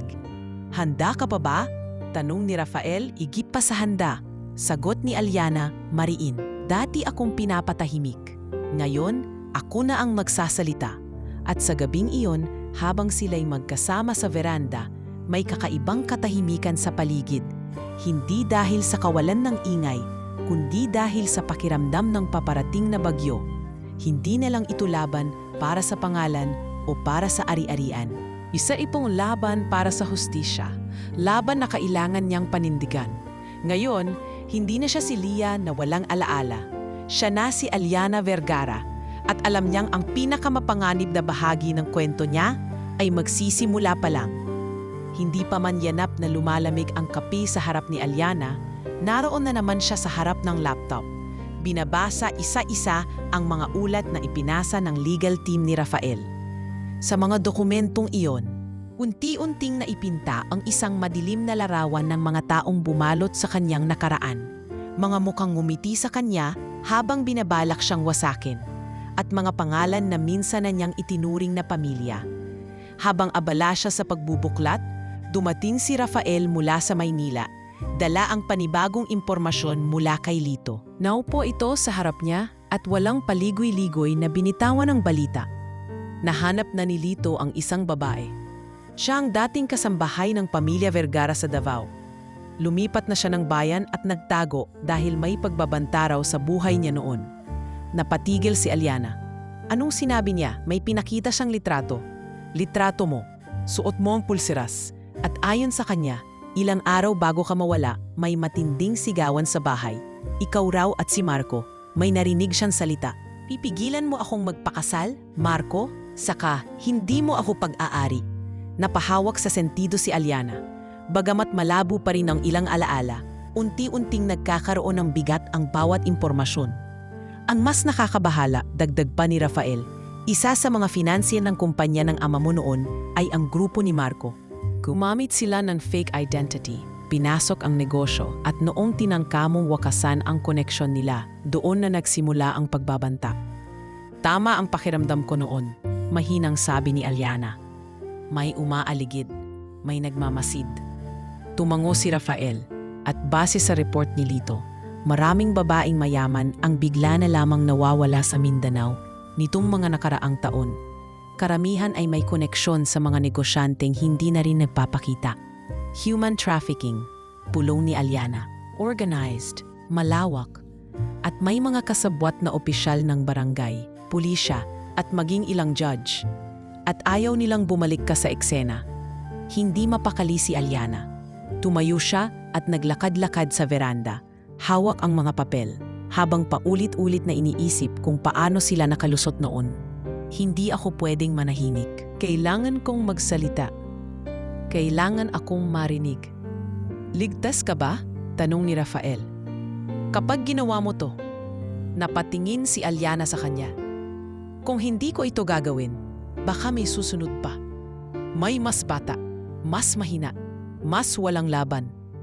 Makalipas ang 2 araw, pinatawag ni Aliana ang isang press conference sa isang private venue sa Maynila. Wala siyang pakialam sa takot. Wala na siyang pakialam sa reputasyon. Ang tanging mahalaga ay ang mailantad ang katotohanan. Sa harap ng media, abogado at ilang kinatawan ng women's groups, tahimik siyang tumayo. Suot niya ang simpleng cream-colored blouse at maong. Wala siyang makeup. Ang mukha niya'y payapa, ngunit matatag. Magandang hapon. Ako po si Aliana Vergara at matagal po akong pinatahimik. Niloko, binaluktot ang pagkatao at itinapon sa kadiliman ng gubat. Iniwang parang basahan. Ngunit buhay ako at narito ako upang sabihin sa inyo na hindi ako magpapatahimik muli. Naging tahimik ang silid. Isa-isang iniabot ni Aliana ang mga dokumento, medical reports, mga larawan, mga CCTV footage. Idinetalye niya ang galaw ng sindikato. Ipinakita niya ang koneksyon ng grupo ni Marco sa ilang negosyanteng nawawala. Habang naglalakad pabalik sa podium, nilingon niya ang mga reporter. Hindi ito kwento ng isang nawawalang babae. Kwento ito ng isang sistemang matagal nang bulok, pero pinapayagang umiral dahil walang nagsasalita. Ngayon, nagsalita na ako. Matapos ang event, hindi nagtagal ang balita ay sumabog sa social media, telebisyon at radyo. Naglabasan ang dating kasambahay na pinagbantaan, ang dating driver ng pamilya na muntik na ring mapatay, at ilang babae na muntik nang sumailalim sa kaparehong sitwasyon. Hindi ito nagustuhan ng mga nasa likod ng sindikato. Kinagabihan, habang nasa beach house si Rafael at Aliana, isang granada ang sumabog sa labas ng bakod. Walang nasaktan, ngunit nagsilbing babala ito. Agad na tinawagan ni Rafael si Junel at pinalitan ang lahat ng gwardya. Pinataas ang seguridad at pinababa ang media sa loob ng compound. Kailangan mo nang umalis dito, sabi ni Rafael habang hawak ang balikat ni Aliana. Hindi ako tatakbo, sagot ni Aliana. Kahit saan ako magtago, susundan nila ako. Ang tanging paraan para matapos ito ay ang lumaban ng harapan. Kung nanon, maring sabi ni Rafael, sama ako. Sa mga sumunod na linggo, tuloy-tuloy ang investigasyon. Ang media ay hindi bumitaw sa kwento. Isang judge ang nasuspinde. 2 pulis ang tinanggal sa serbisyo. At si Marco, wala pa ring bakas. Parang usok na nawala sa ulap ng takot. Ngunit isang gabi habang nagpapahinga si Aliana sa veranda, may dumating na sulat. Walang pangalan. Walang address. Isang papel lang, sulat kamay. Hindi mo pa ako kilala ng buo at hindi pa ako tapos sa'yo. Napatindig si Aliana. Ang mga daliri niya'y nanginginig habang hawak ang sulat. Sa loob ng bahay, tumingin siya kay Rafael na noon ay nagbubukas ng wine bottle. Rafael, mahinang sabi niya. Bakit? Bumalik na siya. Iniabot niya ang papel. Tiningnan ito ni Rafael. Puno ng galit ang mata niya, ngunit mariin ang boses. Ngayon pa ba tayo titigil? Umiling si Aliana. At sa katahimikan ng gabi, pareho silang tahimik na nagdesisyon. Ang digmaan na kanilang kinakaharap ay hindi basta laban sa sindikato, kundi laban sa kasinungalingan, sa pang-aabuso, at sa sistemang nagpapatahimik sa katotohanan. At sila ang magiging ingay na hindi kayang pigilan ni numan. Mainit ang araw nang dumating ang petsa ng hearing. Sa labas ng Regional Court sa Maynila, kaliwat kanan ang mga photographer at cameraman. Inaabangan ang muling pagharap ni Aliana Vergara, ang babaeng minsang ipinagkamaling patay at ngayon ay nasa sentro ng isang iskandalo ng human trafficking, corporate fraud at katiwalian. Sa loob ng isang itim na SUV, tahimik lang si Aliana habang pinagmamasdan ang dami ng tao sa labas. Katabi niya si Rafael. Tangan ang kanyang kamay na kahit bahagyang nanginginig ay pilit pinatatad. Ligtas ka, bulong ni Rafael. Wala kang kailangang patunayan sa kanila. Ang katotohanan ay nasa iyo. Tumango si Aliana, ngunit hindi nagsalita. Sa isip niya, bumabalik ang lahat ng sakit. Ang gabing tinangka siyang bihagin, ang mga panaginip tungkol kay Marco, ang mga araw na wala siyang maalala, at ang panahong pakiramdam niya'y wala siyang halaga. Ngunit ngayon, iba na. Hindi na siya si Lia na walang alaala. Siya na si Aliana Vergara at ito ang araw ng paghaharap. Pagpasok nila sa korte, Agad silang pinatigil ng mga gwardiya upang suriin ang mga papel. Dumating na rin ang kabilang kampo, si Irene Tolentino, ang babaeng nagpakilalang pinsan ni Aliana, kasama ang abogado at isang lalaking hindi pamilyar. Naka-Amerikana ito, nakataas ang baba at hindi lumilingon kahit kanino. Matagal na tinitigan ni Aliana ang lalaki, parang may gustong maalala. Ngunit walang bumalik. Nang buksan na ang session, tumayo ang hukom at sinimulan ang pagbasa ng kaso. Sa kasong kinakaharap ni Aliana Vergara na may kaugnayan sa posibleng identity fraud, inheritance dispute at missing person status, tayo ay magsasagawa ng preliminary hearing upang tukuyin kung may sapat na batayan upang ituloy ang pagsasampa ng mga opisyal na kaso. Isa-isang nagsalita ang bawat panig. Unang nagsalita ang kampo ni Irene. Your Honor, wika ng abogado, ang babaeng ito ay hindi Aliana. Siya ay isang impostora. May motibo siyang pagnakawan ang pamilya ni Irene Tolentino ng mana at ari-arian. Wala siyang sapat na ebidensya upang patunayan ang kanyang sinasabi, kundi mga salaysay na madaling pekein. Tumayo si Aliana, tahimik ngunit matatag. Nang magsalita siya, tumigil ang lahat. Your Honor, anya, ako po si Aliana Vergara, anak ng yumaong Melinda Vergara at apo ni Don Gregorio Vergara. 7 buwan akong nawala matapos akong tangkaing bihagin ng isang taong naging bahagi ng sindikatong pinasok sa negosyo ng aming pamilya. Halos ikamatay ko ang pagtatangkang iyon. Nawala ako hindi dahil pinili kong mawala, kundi dahil pinilit akong manahimik. Idinagdag ni attorney. Dionisio ang mga ebidensya, larawan, hospital records, fingerprint comparison at testimonya mula sa dating kasambahay at driver ng Tamilla Vergara. May mga ebidensyang nagpapatunay na siya nga si Aliana at walang sinumang iba ang may legal na karapatan sa pangalan at ari-arian kundi siya. Tumindig muli ang kabilang panig. Pero paano kung may ibang Aliana? Paano kung may kaparehong itsura? Hindi ba't sa mundo natin ngayon, madali na ang identity fabrication? Ngunit bago pa makasagot ang hukom, tumayo ang lalaking tahimik lang sa buong hearing. Ang lalaking hindi kilala ni Aliana kanina. Your Honor, aniya, ako po si Simon Del Rosario, isang independent forensic specialist. Ako po ay inihire ng kampo ni Tolentino para kumpirmahin ang identity ng nasabing babae. Nagulat ang lahat sa pahayag. Matapos po ang facial recognition analysis, fingerprint matching at DNA cross-reference gamit ang archived sample mula sa ospital kung saan ipinanganak si Aliana. Lumalabas na ang babaeng narito ngayon ay si Aliana Vergara. Walang alinlangan. Tumindig si Aliana, nanginginig ang mga kamay. Totoo po ba yan? Tumango si Simon. Hindi ko po kayang magsinungaling. Hindi rin po ako binayaran para magsalita. Ginawa ko lang po ang tama. Biglang tumayo si Irene Tolentino, galit na galit. Imposible, siya ang sinungaling. Wala siyang karapatang makuha ang mana. Ngunit tahimik ang hukom. Pinakinggan ang bawat salita. Matapos ang ilang oras, nagbigay ng ruling ang hukom. Sa liwanag ng mga iprinesentang ebidensya, kinikilala ng korte si Aliana Vergara bilang lehitimong tagapagmana ng pamilya Vergara. Lahat ng mga kasong isinampa laban sa kanya ay pansamantalang ibinasura habang isinasapinal ang pagsusuri sa mga nakaraang akusasyon. Paglabas ng korte, hindi pa rin makapaniwala si Aliana. Tiningnan niya si Rafael at sa unang pagkakataon matapos ang mahabang buwan ng takot. Napayakap siya ng mahigpit sa kanya. Salamat, Anya. Kung wala ka, baka hindi ko kinaya. Hindi mo lang ito kinaya, sagot ni Rafael. Nilabanan mo at nanalo ka. Ngunit sa kabilang kalye, habang papalayo ang kanilang sasakyan, isang lalaki ang nakatayo sa ilalim ng lilim ng puno. Nakasuot ng itim na jacket, may cap at may hawak na cellphone. Nakatingin ito kay Aliana habang paalis ang SUV at dahan-dahang ngumisi. Isang bagong yugto ang binuksan sa buhay ni Aliana. Ngunit ang mga mata ng panganib ay hindi pa tuluyang naipipikit. Sa kabila ng panalong iyon sa korte, hindi pa rin tahimik ang gabi sa loob ng beach house ni Rafael.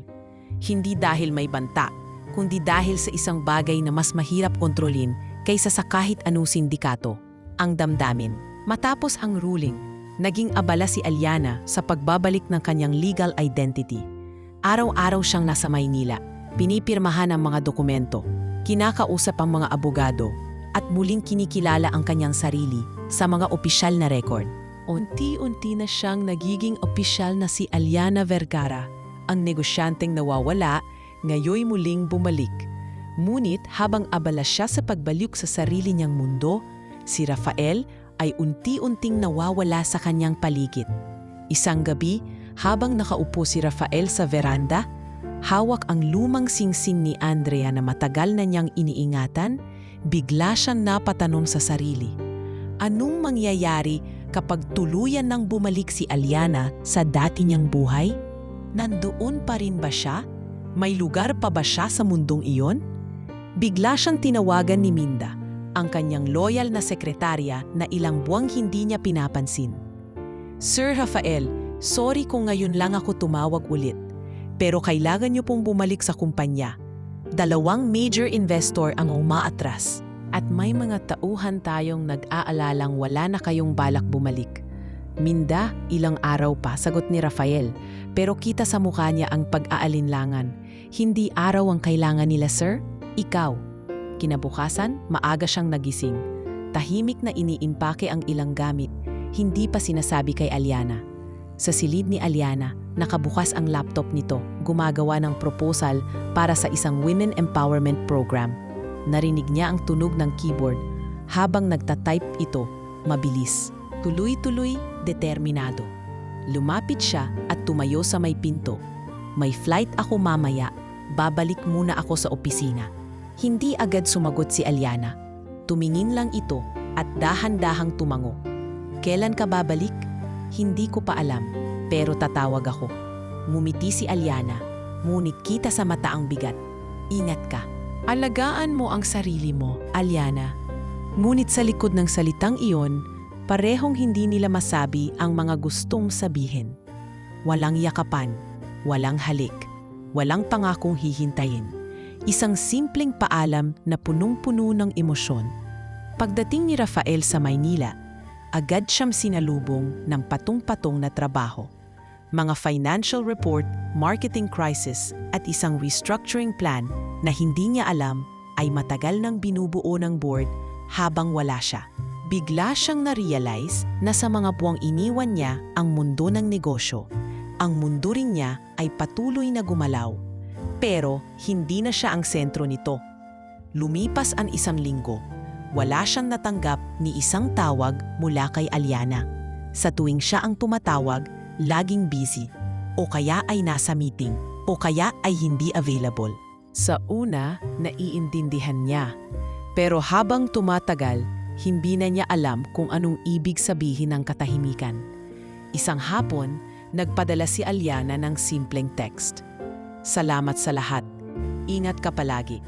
Walang kasunod, walang update, walang balita kung kailan ito babalik sa Batangas. Samantala, si Aliana naman ay nalulunod sa bagong realidad. Muli siyang lumantad sa media. Inilunsad ang advocacy program para sa mga nawawalang kababaihan. Nakipagpulong sa ilang organisasyon at nagsimulang bumuo ng foundation para sa mga biktima ng human trafficking. Sa harap ng kamera, siya ay matatag, palaban, inspirasyon. Pero sa loob ng kwarto tuwing gabi, siya ay tahimik, nag-iisa at madalas walang tulog. Isang gabi, habang hawak ang cellphone, muling binuksan ni Aliana ang lumang mensahe ni Rafael. Tinitigan niya ito. Hindi siya makapag-send ng kahit simpleng kamusta. Hindi dahil ayaw niya, kundi dahil hindi niya alam kung paano pa siya babalik. Kakaiba ang naging takbo ng relasyon nila. Hindi ito nagsimula sa ligawan. Hindi ito kinilala ng panahon. Nabuo ito sa gitna ng trauma, takot at kaguluhan. Ngayon na ang lahat ay tila nagiging normal. Hindi niya alam kung saan isisingit si Rafael. At sa mga mata ni Rafael, unti-unti niyang tinatanggap. Baka sa panahon ng pagkakalugmok lang sila inilapit sa isa't isa. At baka, ngayon na parehong muling nakatayo, kailangan nilang lumakad sa magkahiwalay na landas. Isang gabi habang umuulan sa Maynila, lumabas si Rafael sa veranda ng kanyang kondo. Bit-bit ang basang folder ng lumang litrato ni Aliana habang nasa beach house pa sila. Nakatingin siya sa ilaw ng lungsod. Hawak ang larawan. Minsan, sapat na ang naging bahagi ka ng pagbangon ng isang tao, bulong niya, kahit hindi ka nakasama sa paglalakad niya. Sa kabilang dulo ng syudad, habang nakaayos para sa panibagong panayam sa telebisyon, muling bumulong si Aliana habang inaayos ang pulsera sa kanyang braso. Salamat Rafael sa lahat ng hindi mo na kailangang sabihin. 2 taong minsang naging sandalan ng isa't isa ay parehong nakatanaw sa dilim ng gabi, parehong nakaramdam ng pagkakalayo, at parehong hindi alam kung may landas pa bang magtatagpo. Magsisimula na sana ng kanyang araw si Rafael nang mapansin niyang may maliit na piting sobre na nakapatong sa kanyang desk. Walang stamp, walang pirma, pero may pamilyar na sulat kamay. Nakasulat lang sa labas, "Para kay Rafael, huwag mong basahin kung hindi mo pa handang marinig ang totoo." Napatigil siya. Marahang umupo si Rafael, binuksan ang sobre at tumambad sa kanya ang pahina ng liham na halatang isinulat ng hindi mabilisan. May konting tama ng luha sa sulok ng papel, bahagyang gusot, pero malinaw ang bawat linya. Liham iyon mula kay Aliana. "Rafael, hindi ko alam kung paano ko sisimulan ang sulat na to. Lahat ng salita ay parang hindi sapat, pero susubukan ko dahil mas pipiliin kong sabihin ito sa paraang hindi ko kailangang itago ang takot o piliting maging matapang sa harap mo. Maraming beses kong sinubukang tawagan ka. Pero sa bawat dial ko ng numero mo, para may tanong akong hindi ko kayang sagutin kapag narinig ko ang boses mo. Anong meron sa ating dalawa? Hindi ko rin alam. Nang mawala ako, pakiramdam ko ay ako'y basag na basag. Hindi ko alam kung saan ako babalik, kung sino ako, kung may matitirang piraso ng pagkatao ko. Pero ikaw ang taong bumuo sa akin nang hindi ko hinihingi. Hindi mo ako tinanong kung sino ako. Hindi mo ako kinwestiyon kung karapat-dapat ba akong alagaan. Minahal mo ako kahit hindi ko pa alam kung sino ako. At doon ako natakot. Natakot akong baka hindi mo ako mahal bilang ako, bilang Aliana Vergara, kundi bilang Lia, yung babaeng walang alaala, walang bagahe, walang komplikasyon. Takot akong malaman kung may puwang pa ba ako sa mundo mo ngayon na bumalik na ang lahat. Pero sa bawat gabing tahimik ang paligid, ikaw pa rin ang iniisip ko. Sa bawat gising ko sa umaga, hinihiling kong umalik ka na. At sa bawat sulyap ko sa dagat mula sa bintana ng bagong unit ko dito sa lungsod, hinahanap ko ang veranda ng beach house at ang boses mong nagsasabing, ligtas ka na. Rafael, alam kong kailangan mong bumalik sa sarili mong buhay, sa kumpanya mo, sa mga responsibilidad mong iniwan para sa akin. At ayokong pigilan ka. Pero hindi rin akong pwedeng magpatuloy na parang hindi kita minahal. Ngayong alam ko na kung sino ako, ngayong hawak ko na ulit ang sarili kong pangalan at direksyon, gusto ko nang simulan ang panibagong kabanata, hindi bilang biktima, hindi bilang nawawala, kundi bilang babae na muling pumili ng buhay. At sa kabanatang iyon, gusto kong itanong, pwede ka bang maging bahagi ulit? Hindi ko alam kung may sagot ka. Hindi ko alam kung may puwang pa ako sa araw-araw mong mundo. Pero kung oo, kung may kahit kaunting puwang, mahahanap mo ako sa lugar kung saan tayo unang nag-usap ng totoo. Sa hardin, sa ilalim ng puno ng santan, sa tabi ng ilaw ng beach house. Linggo ng 8:00 ng umaga, maghihintay ako. Kung hindi ka darating, alam kong mahal mo ako sa paraan mong tahimik at marangal. Pero kung darating ka, ibig sabihin pareho nating piniling magsimula ulit. Hindi dahil sa nakaraan, kundi dahil handa na tayong harapin ang bukas. Mahal kita, Rafael, sa totoo at sa hindi ko maalala. At ngayon, sa kung sino na talaga ako. Aliana. Nabitawan ni Rafael ang liham. Matagal siyang nakatulala. Ang mundo niya, na ilang linggo na niyang pinipilit isiksik sa mga numero at pulong, ay biglang bumaliktad sa isang sulat. Muling bumalik sa kanya ang alaala.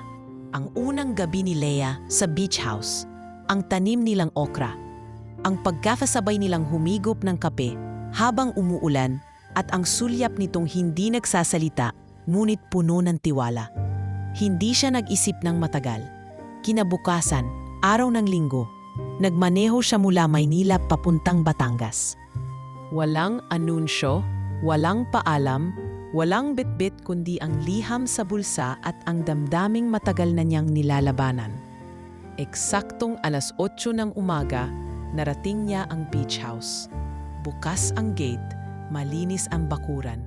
May bagong tanim na santan sa tabi ng veranda. At doon, sa ilalim ng punong iyon, nakaupo si Aliana. Suot ang puting damit na maluwag, hawak ang basang tabo ng pandilig, at tila naghihintay. Nang magtagpo ang kanilang mata, walang salita ang unang namutawi. Tanging mga hakbang ni Rafael papalapit kay Aliana at ang buntong hiningang matagal nang naipon sa dibdib. Akala ko hindi ka darating, mahinang sabi ni Aliana. Akala ko rin, sagot ni Rafael, na upo sa tabi niya. Pero hindi ko kaya, hindi kita kayang talikuran. Tahimik, walang masyadong salita. Pero sa pagitan ng mga daliring nagtagpo sa ibabaw ng lupa, sa pagitan ng mga mata nilang parehong lumuluha, ngunit nakangiti, alam nilang pareho na silang handa. Handa sa panibagong yugto, hindi bilang tagapagligtas at iniligtas, kundi bilang dalawang taong pinili ang isa't isa, sa wakas, sa sarili nilang oras.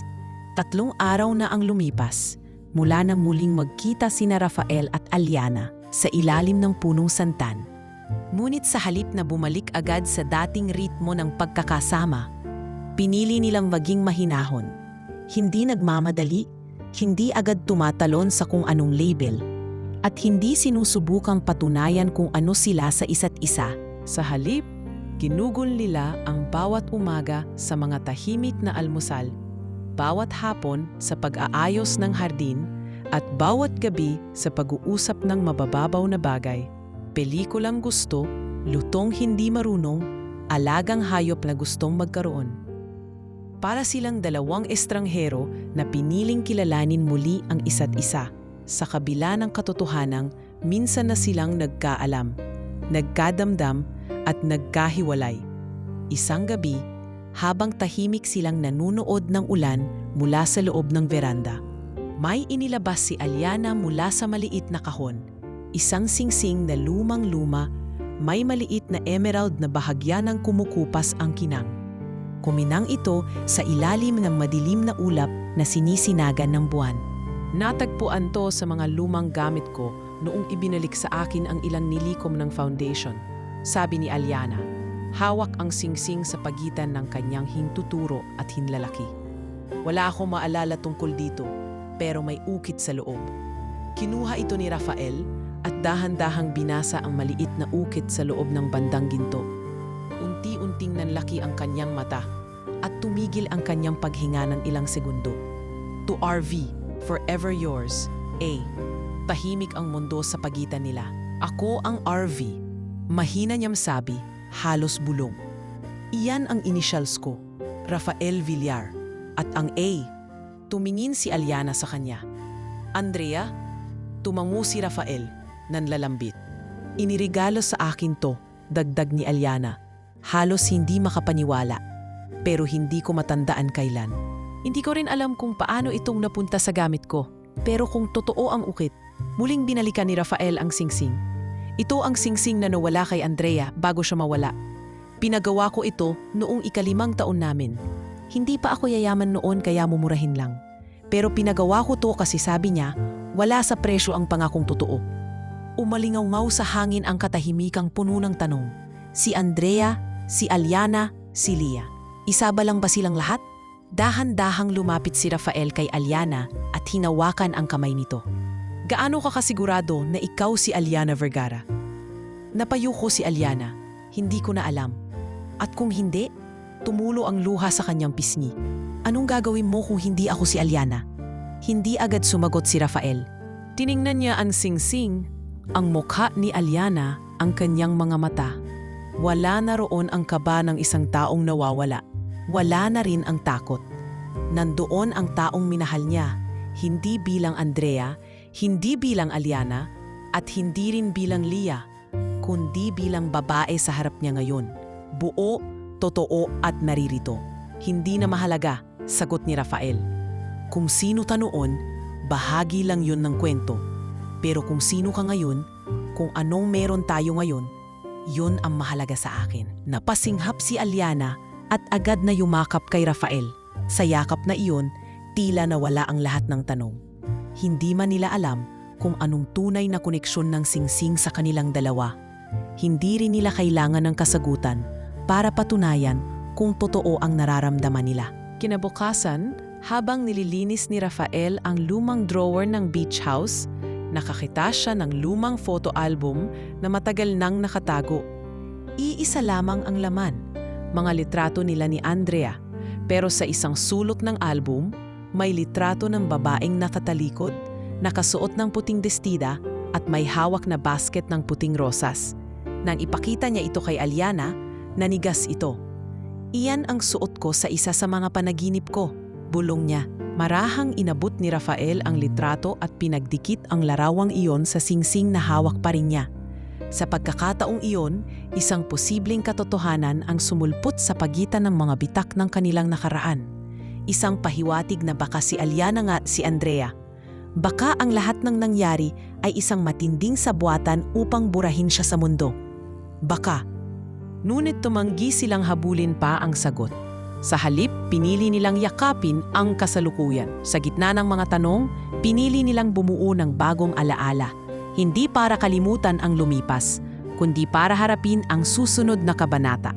At habang pinapatuyo nila sa araw ang mga bagong tanim na rosas, at habang pinagmamasdan nila ang liwanag ng araw na dumadapo sa singsing na ngayoy nasa pagitan ng kanilang mga palad, alam nilang hindi sa pangalan, hindi sa singsing, at hindi sa ukit na susukat ang tunay na pagmamahalan.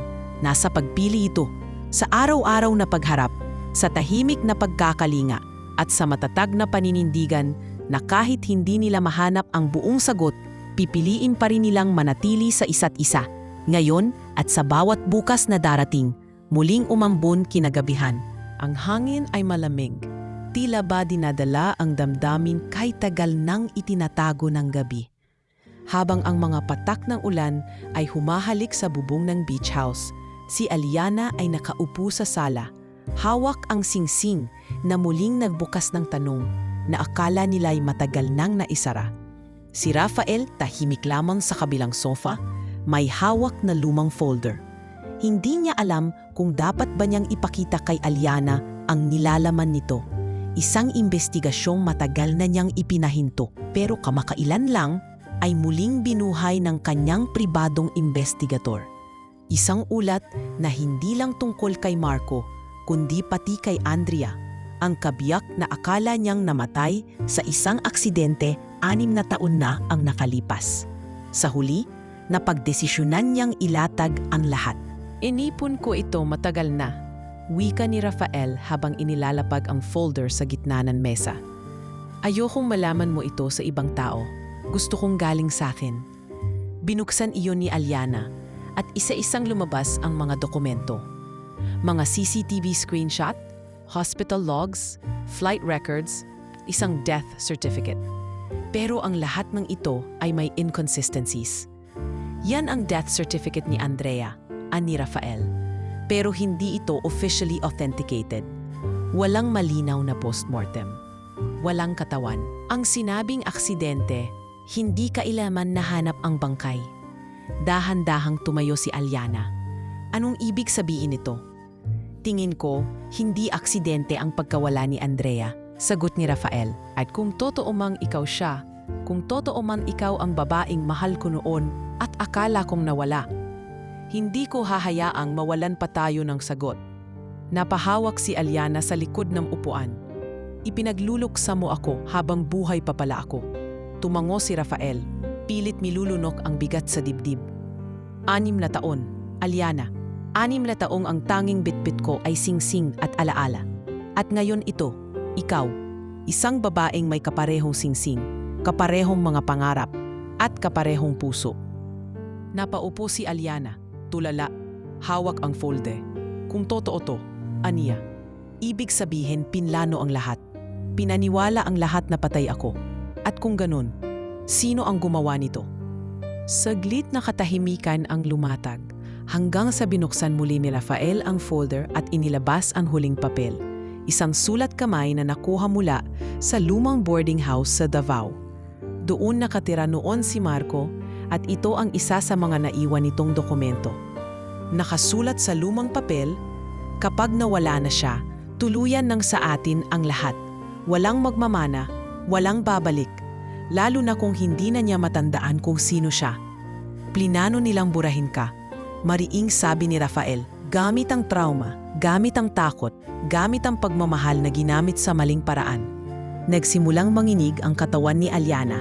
Hindi niya alam kung dahil sa takot, galit o kaba. Lahat ng piraso ay tila nagsisimula ng magdikit-dikit. Ang pagkawala niya, ang pananakot, ang tahimik na pamumuhay ni Marco habang siya'y nawawala, at ang misteryosong mga taong sinasabing pamilya niya pero wala namang alam sa kanya. Kinabukasan, nagtungo sila sa Davao. Hindi para gumawa ng eksena, kundi para hanapin ang katotohanan sa tahimik ngunit konkretong paraan. Unang pinuntahan nila ang dating bahay ng pamilya Vergara. Nasa puder na ito ngayon ng isang malayong kamag-anak, ngunit hindi na ito kasing ingay ng dati. Wala na ring staff, walang katao-tao. Pero sa likod ng bahay, sa lumang bodega, may natagpuan silang kahon ng mga gamit. Personal na gamit ni Aliana noong dalaga pa. Nandoon ang ilang lumang diary, mga larawan at isang voice recorder na tila hindi pa nahahawakan ng matagal na panahon. Pag-play nila, narinig nila ang tinig ni Aliana. Bata pa, masigla, malambot ang boses. Kung sakaling may mangyari sa akin, gusto ko lang sabihin, hindi ko pinili yon. Mahal ko si Rafael. At kung may babasa o makarinig nito, pakisabihin sa kanya, hindi ko siya iniwan. Tumulo ang luha ni Rafael. Hindi siya makapagsalita. Si Aliana niyakap ang recorder na para bang bahagi ito ng sarili niyang katahimikan. Hindi na niya kailangang tanungin pa kung siya si Andrea. Ang puso niya na mismo ang nagsabi. Sa huling araw nila sa Davao, dumaan sila sa isang lumang simbahan. Doon habang nakaupo sa likod, bigla na lamang bumalot ang sobrang sakit sa dibdib ni Aliana. Parang panandali ang binagsakan siya ng lahat ng alaala. Dito kami dapat ikakasal, aniya. Dito ako tinakot ni Marco. Dito niya sinabi na pipigilan niya ako. Dito nagsimula ang lahat. Lumuhod si Rafael sa tabi niya. Pinisil ang kamay nito. Hindi na ito katapusan. Simula ito ng mas malinaw na bukas. At doon, sa gitna ng simbahang tahimik at basang sahig dahil sa ulan, pinikit ni Aliana ang mata at sa unang pagkakataon, pinakawalan ang lahat ng sakit. Kasabay nito ang isang simpleng panalangin, hindi para kalimutan ang nakaraan, kundi para matutong tanggapin ito, buuin at muling mahalin ang sarili, kasama ng taong ni minsan ay hindi siya iniwan. Ilang linggo na ang lumipas mula nang bumalik sina Rafael at Aliana mula sa Davao. Sa panahong iyon, marami nang nagbago, hindi lang sa paligid, kundi sa loob ng kanilang mga sarili. Ang beach house ay hindi na lamang tagpuan ng mga taong may sugat. Ito na ngayon ay tahanan ng dalawang taong piniling maghilom ng magkasama. Ngunit habang unti-unting humuhupa ang ingay ng legal na laban, dumarating ang mas tahimik na tanong, ano na ang susunod? Umaga noon at malamig ang hangin galing dagat. Habang nagkakape si Rafael sa veranda, dumating si Aliana mula sa hardin. May bitbit na ilang dahon ng basil at rosemary mula sa tanim nila. May natural na ngiti sa kanyang mukha, hindi pilit, hindi malungkot, kundi payapa. Masarap ang hangin ngayon, sabi ni Aliana. Inilapag ang basket ng damo sa lamesa. Parang ikaw, tugon ni Rafael habang tinititigan siya.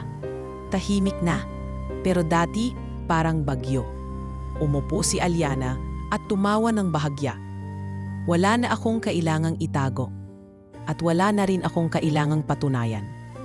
Saglit silang natahimik, ngunit kapwa nila alam, may mga tanong pang nakasabit sa pagitan nila. mga tanong na hindi agad masagot kahit ilang beses nang piniling manatili. May gusto akong sabihin, sabay nilang sinabi. Halos sabay ang bigkas.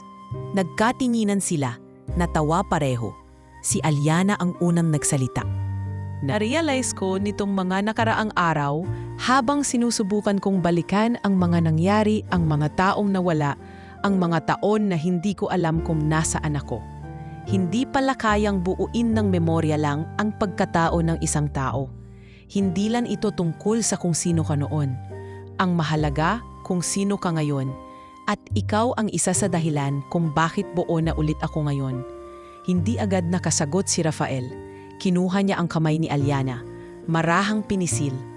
Alam mo ba, ani Rafael, habang lumilipas ang mga araw na magkasama tayo, hindi ko iniisip kung anong pangalan ang dala mo. Hindi ko na hinanap si Andrea. Hindi ko na hinanap si Lia. Ikaw na ang tinitingnan ko.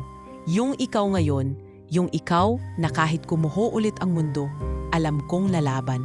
Pero may isa pa akong tanong, Rafael, bulong ni Aliana. Kung hindi nangyari lahat ng ito, kung hindi ako nawala, kung hindi ako natagpuan sa gubat, sa tingin mo ba, nagtagpo pa rin tayo? Matagal bago nakasagot si Rafael. Hindi ko alam, pero sa puso ko, alam kong kahit sa anong panahon, sa anong bersyon ng mundong ito, hahanapin at hahanapin pa rin kita. Lumapit si Aliana. Hinalikan ang kanyang pisngi. Sapat na yon. Ngunit sa kabila ng katahimikan at pagbangon, hindi pa tapos ang kwento. Isang gabi, habang natutulog si Rafael, isang tawag ang gumising sa kanya. Si Lito. Boss, ani Lito. Seryoso ang tono. May natanggap kaming tip mula sa source natin sa Mindanao. Posibleng buhay pa si Marco. At nasa ibang pangalan na raw siya. Napabalikwas si Rafael sa kama. Saan? Palawan. Mukhang may ginagamit siyang alias. Nagtatago. Pero may ilang ulat na nagpapakitang siya ang nagpapagalaw ng ilang aktibidad doon. Mukhang hindi pa tapos ang plano niya. Pumintig ang sentido ni Rafael. Ayaw ko nang isama si Aliana rito. Hindi na siya dapat bumalik sa bangungot na yon. Boss, pero kung totoo to, baka siya ang susunod na target. Kailangan nating mauna. Kinabukasan, habang nag-aalmusal sila ni Aliana, tinanong siya nito, may nangyayari ba? Tahimik ka buong gabi. Ayaw sanang magsinungaling ni Rafael, pero alam niyang hindi pa ito ang tamang oras. Pagod lang, at iniisip ko, baka dapat bumalik ka muna sa Maynila. May mga kailangang asikasuhin sa foundation, di ba? Tumango si Aliana, ngunit tila nagtataka. Oo, pero parang may itinatago ka. Kundi para tuldukan ang mga tanong na matagal nang bumabagabag sa kanila. Sa isang maliit na barangay sa Puerto Princesa, nagtago sila sa isang local inn, habang si Lito at ang team nito ay patuloy sa pagmamanman. Doon, nakumpirma nila ang presensya ni Marco. Ibang pangalan, ibang mukha, ngunit iisahang anyo ng galaw. Pananakot, panlilinlang at panibagong biktima. Hindi na sila naghintay. Inaresto si Marco sa tulong ng lokal na PNP sa gitna ng isang hindi inaasahang raid. Walang putok, walang labanan. Tahimik na nahuli ang lalaking minsan nang naging multo sa buhay ni Aliana. Habang isinakay ito sa mobile, tumitig ito kay Aliana mula sa loob ng rehas. Hindi mo ako kailanmang mapapatay sa alaala mo. Anito. Ngunit tumingin lamang si Aliana, matatag, mariin. Hindi ko na kailangang patayin ka. Wala ka ng kapangyarihan sa buhay ko. At sa gabing iyon, habang nakaupo sila ni Rafael sa tabing dagat ng Palawan, pinanood nilang maglaho ang buwan sa likod ng ulap. Marami tayong nawala, ani Rafael. Pero mas marami tayong nahanap, sagot ni Aliana. At sa huling ulit pinili nilang muli, hindi ang nakaraan, kundi ang ngayon. At ang bukas na hindi na nila kailangang hanapin pa, dahil dahan-dahan sila mismo ang bubuo nito, magkasama. Mainit ang sikat ng araw sa Batangas noon, ang uri ng init na hindi nakakainis kundi tila niyayakap ka, pinapaalalang ikaw ay buhay. Sa veranda ng beach house, nakaupo si Rafael habang pinagmamasdan ang dagat. Sa tabi niya, nakapatong sa mesa ang isang balot ng brown envelope. Laman nito ang pinal na court ruling. Nakasaad doon ang buong pagkilala ng gobyerno kay Aliana Vergara bilang legal na tagapagmana at higit pa bilang biktima ng krimen na hindi kailanman niya piniling pasukin. Sa likod ng bahay, abala si Aliana sa pag-aayos ng bulaklak na iaalay niya kinabukasan sa isang mahalagang seremonya. Ang formal na pagbubukas ng kanyang foundation, Pusong Buhay, isang organisasyong susuporta at magbibigay ng ligtas na tahanan sa mga nawawalang kababaihan, lalo na sa mga naging biktima ng human trafficking. Mamaya darating na ang media, tawag ni Rafael habang lumalapit. Sigurado ka bang gusto mong maging public muli? Baka maulit na naman? Hindi na ako yung Aliana na nagtatago, Rafael. Sagot niya. At mas hindi na ako yung Lia na walang pangalan. Kung may mga babaeng tulad ko na nasa panganib, hindi ako pwedeng manahimik. Tumango si Rafael, ramdam ang bigat ng hangin at ang lakas ng loob sa katahimikan ni Aliana. Alam niyang ang seremonyang magaganap ay hindi lamang para sa organisasyon. Ito rin ay pagsasara ng yugto at pagbubukas ng isang bago. Kinabukasan, dumating ang mga panauhin bago mag-alas 10. Nasa gitna ng hardin ang simpleng entablado na pinalamutian ng puti at asul na mga tela. Habang sa harap nito ay rows of white chairs na unti-unting napuno ng mga kinatawan mula sa gobyerno, media, NGO leaders, mga dating biktima at ilang matagal ng taga-suporta ni Aliana. Dumating din ang ilang dating kasambahay ng pamilya Vergara mula Davao. Pati na rin ang dating driver na muntik na ring masangkot sa pagtatangka ni Marco. Habang abala ang lahat, si Aliana ay tahimik lang sa backstage. Suot ang isang simpleng long white dress na may disenyong lokal. Sa kanyang busa, naroon pa rin ang singsing na natagpuan nila. Hindi isinusuot, ngunit lagi niyang dinadala. Para sa kanya, hindi ito simbolo ng nakaraan, kundi paalala ng pagbabalik ng kanyang sarili. Nang i-anunsyo ng host ang kanyang pangalan, tahimik na umakyat si Aliana sa entablado. Tumayo siya sa harap ng podium, huminga ng malalim at nagsimulang magsalita. Magandang umaga po sa inyong lahat, panimula niya. Ako po si Aliana Vergara. Sa mahabang panahon na wala po ako, hindi lang sa pisikal na anyo, kundi sa sarili kong pagkatao. Inakala ng marami, patay na ako. Inakala ko rin, wala na akong halaga. Napahinto siya saglit, pinigilan ang luhang gustong tumulong. Pero sa kabila ng sakit at pagkawala, may mga taong hindi tumigil na maniwala na ako ay may halaga kahit hindi ko pa nakikilala kung sino ako. Isa na roon si Rafael Villar. Kung wala siya, baka hindi na ako narito ngayon. Lumakas ng palakpakan mula sa mga panauhin. Napatayo si Rafael sa likod, bahagyang inilagay ang kamay sa dibdib, hindi para magyabang, kundi bilang paggalang sa taong mas matapang pa sa inaasahan ng lahat. Ito pong foundation na ito, patuloy ni Aliana, ay para sa lahat ng babae na minsan nang napanakawan ng boses, ng pangalan, at ng kinabukasan. Hindi man natin agad maibabalik ang nawala, pero pwede tayong magsimula ng bago. Hindi sa pamamagitan ng paghihiganti, kundi sa pamamagitan ng pag-asa. Nang bumaba siya sa entablado, sinalubong siya ng mga luha at palakpakan, ngunit ang pinakamatinding sulyap ay mula kay Rafael, na tahimik lang, ngunit ang mga matay puno ng paggalang, pagmamahal at kabuuang pagsuporta. Ilang oras matapos ang programa, habang unti-unti nang umaalis ang mga bisita, naglakad si Rafael at Aliana sa bakuran, patungo sa likod ng beach house kung saan naroon ang maliit na hardin na sabay nilang inalagaan noon. Tinanong mo ako dati, ani Aliana, kung sino ako sa mga pangalang ginamit ko. Ngayon ko lang masasagot ng buo. Handa akong makinig, sabi ni Rafael habang humahakbang sa tabi niya. Ako si Aliana Vergara. Oo, pero bahagi ko rin si Lia, ang babaeng natutong mabuhay mula sa wala. At bahagi ko rin si Andrea, ang babaeng muntik nang hindi lumaban. Lahat sila, ako yon. At ikaw, Rafael, ikaw ang nagpatunay na kahit ilang piraso ang mawala sa akin, may magmamahal pa rin sa akin ng buo. Tumigil sila sa harap ng puno santan, kung saan minsan silang naghintayan. Kinuha ni Aliana mula sa bulsa ang singsing at inabot ito kay Rafael. Ayoko itong suotin kung hindi ko alam kung anong ibig sabihin nito. Pero ngayon, kung ikaw pa rin ang lalaking handang sumama sa akin, kahit buo man ako o durog, ikaw ang gusto kong bigyan muli ng pagkakataon. Hindi na nagsalita si Rafael. Kinuha niya ang singsing, lumuhod sa harap ni Aliana at sa gitna ng mga bulaklak at huni ng ibon, isinuot ito sa kanyang daliri. Wala akong ibang hinihintay kundi ito, sagot niya.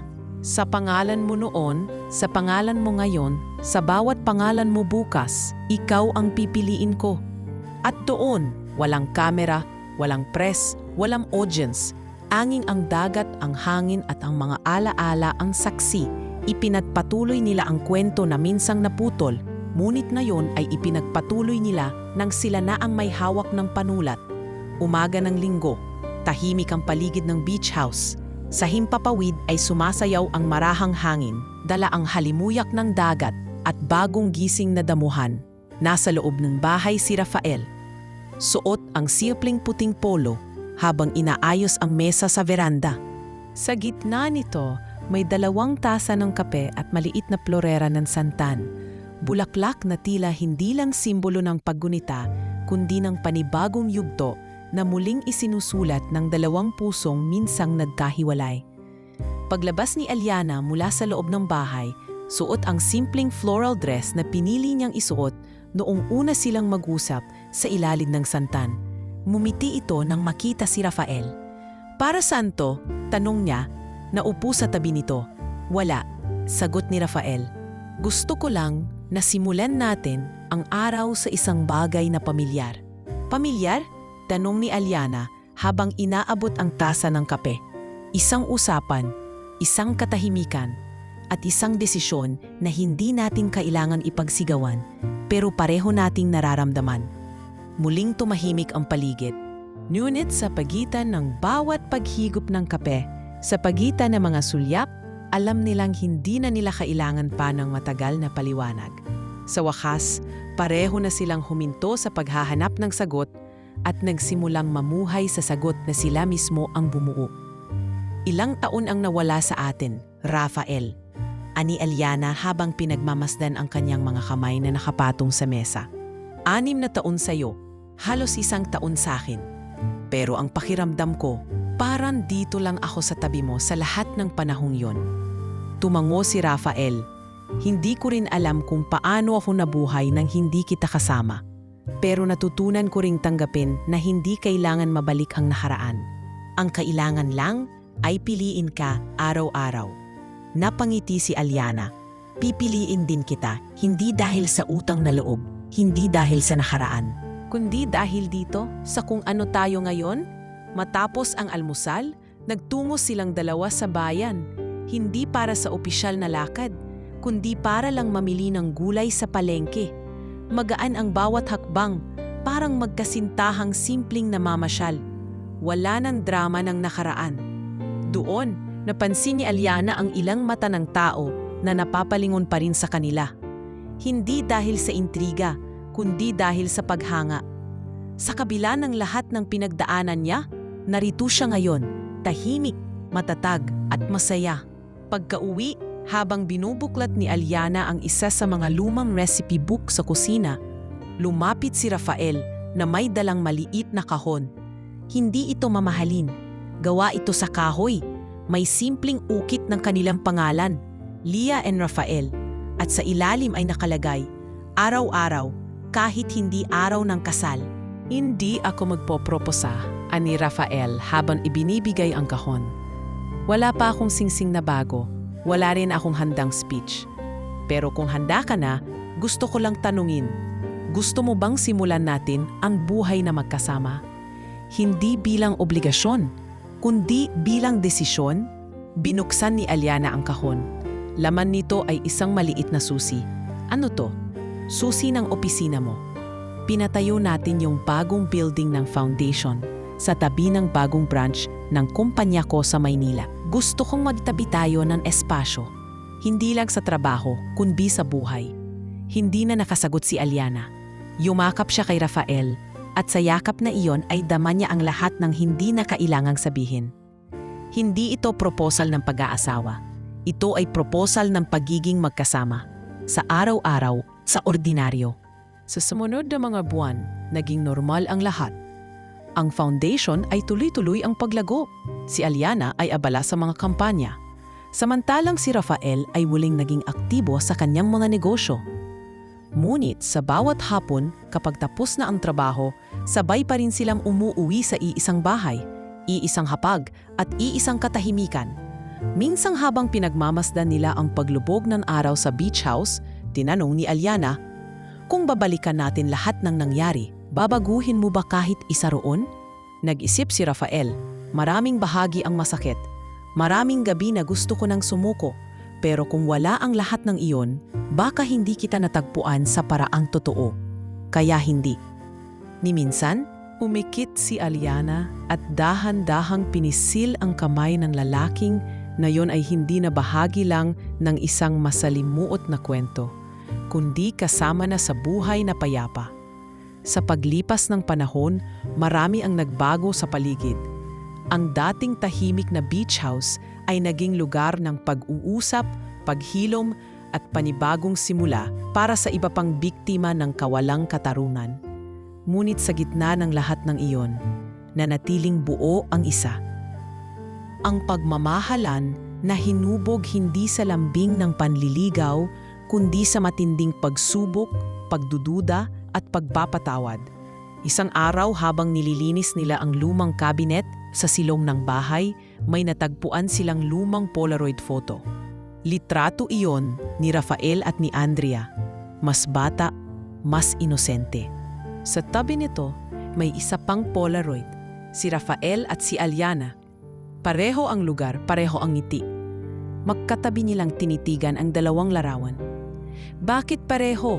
tanong ni Aliana. "Siguro kasi kahit ilang ulit tayong magkalayo, magkakabalikan pa rin tayo. Sa parehong lugar, sa parehong puso." At sa araw na iyon, sa katahimikan ng gabi, sa ilalim ng mga bituin, 2 taong minsang nabura sa isa't isa, ang muling bumuo ng kwento. Hindi bilang simula, kundi bilang pagpapatuloy ng pag-ibig na nilabanan ang lahat.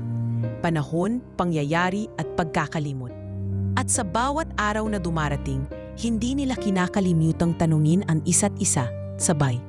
"Pipiliin mo pa rin ba ako ngayon?" At sa bawat pagkakataon, pareho nilang isinasagot, "Oo, ngayon, bukas, araw-araw."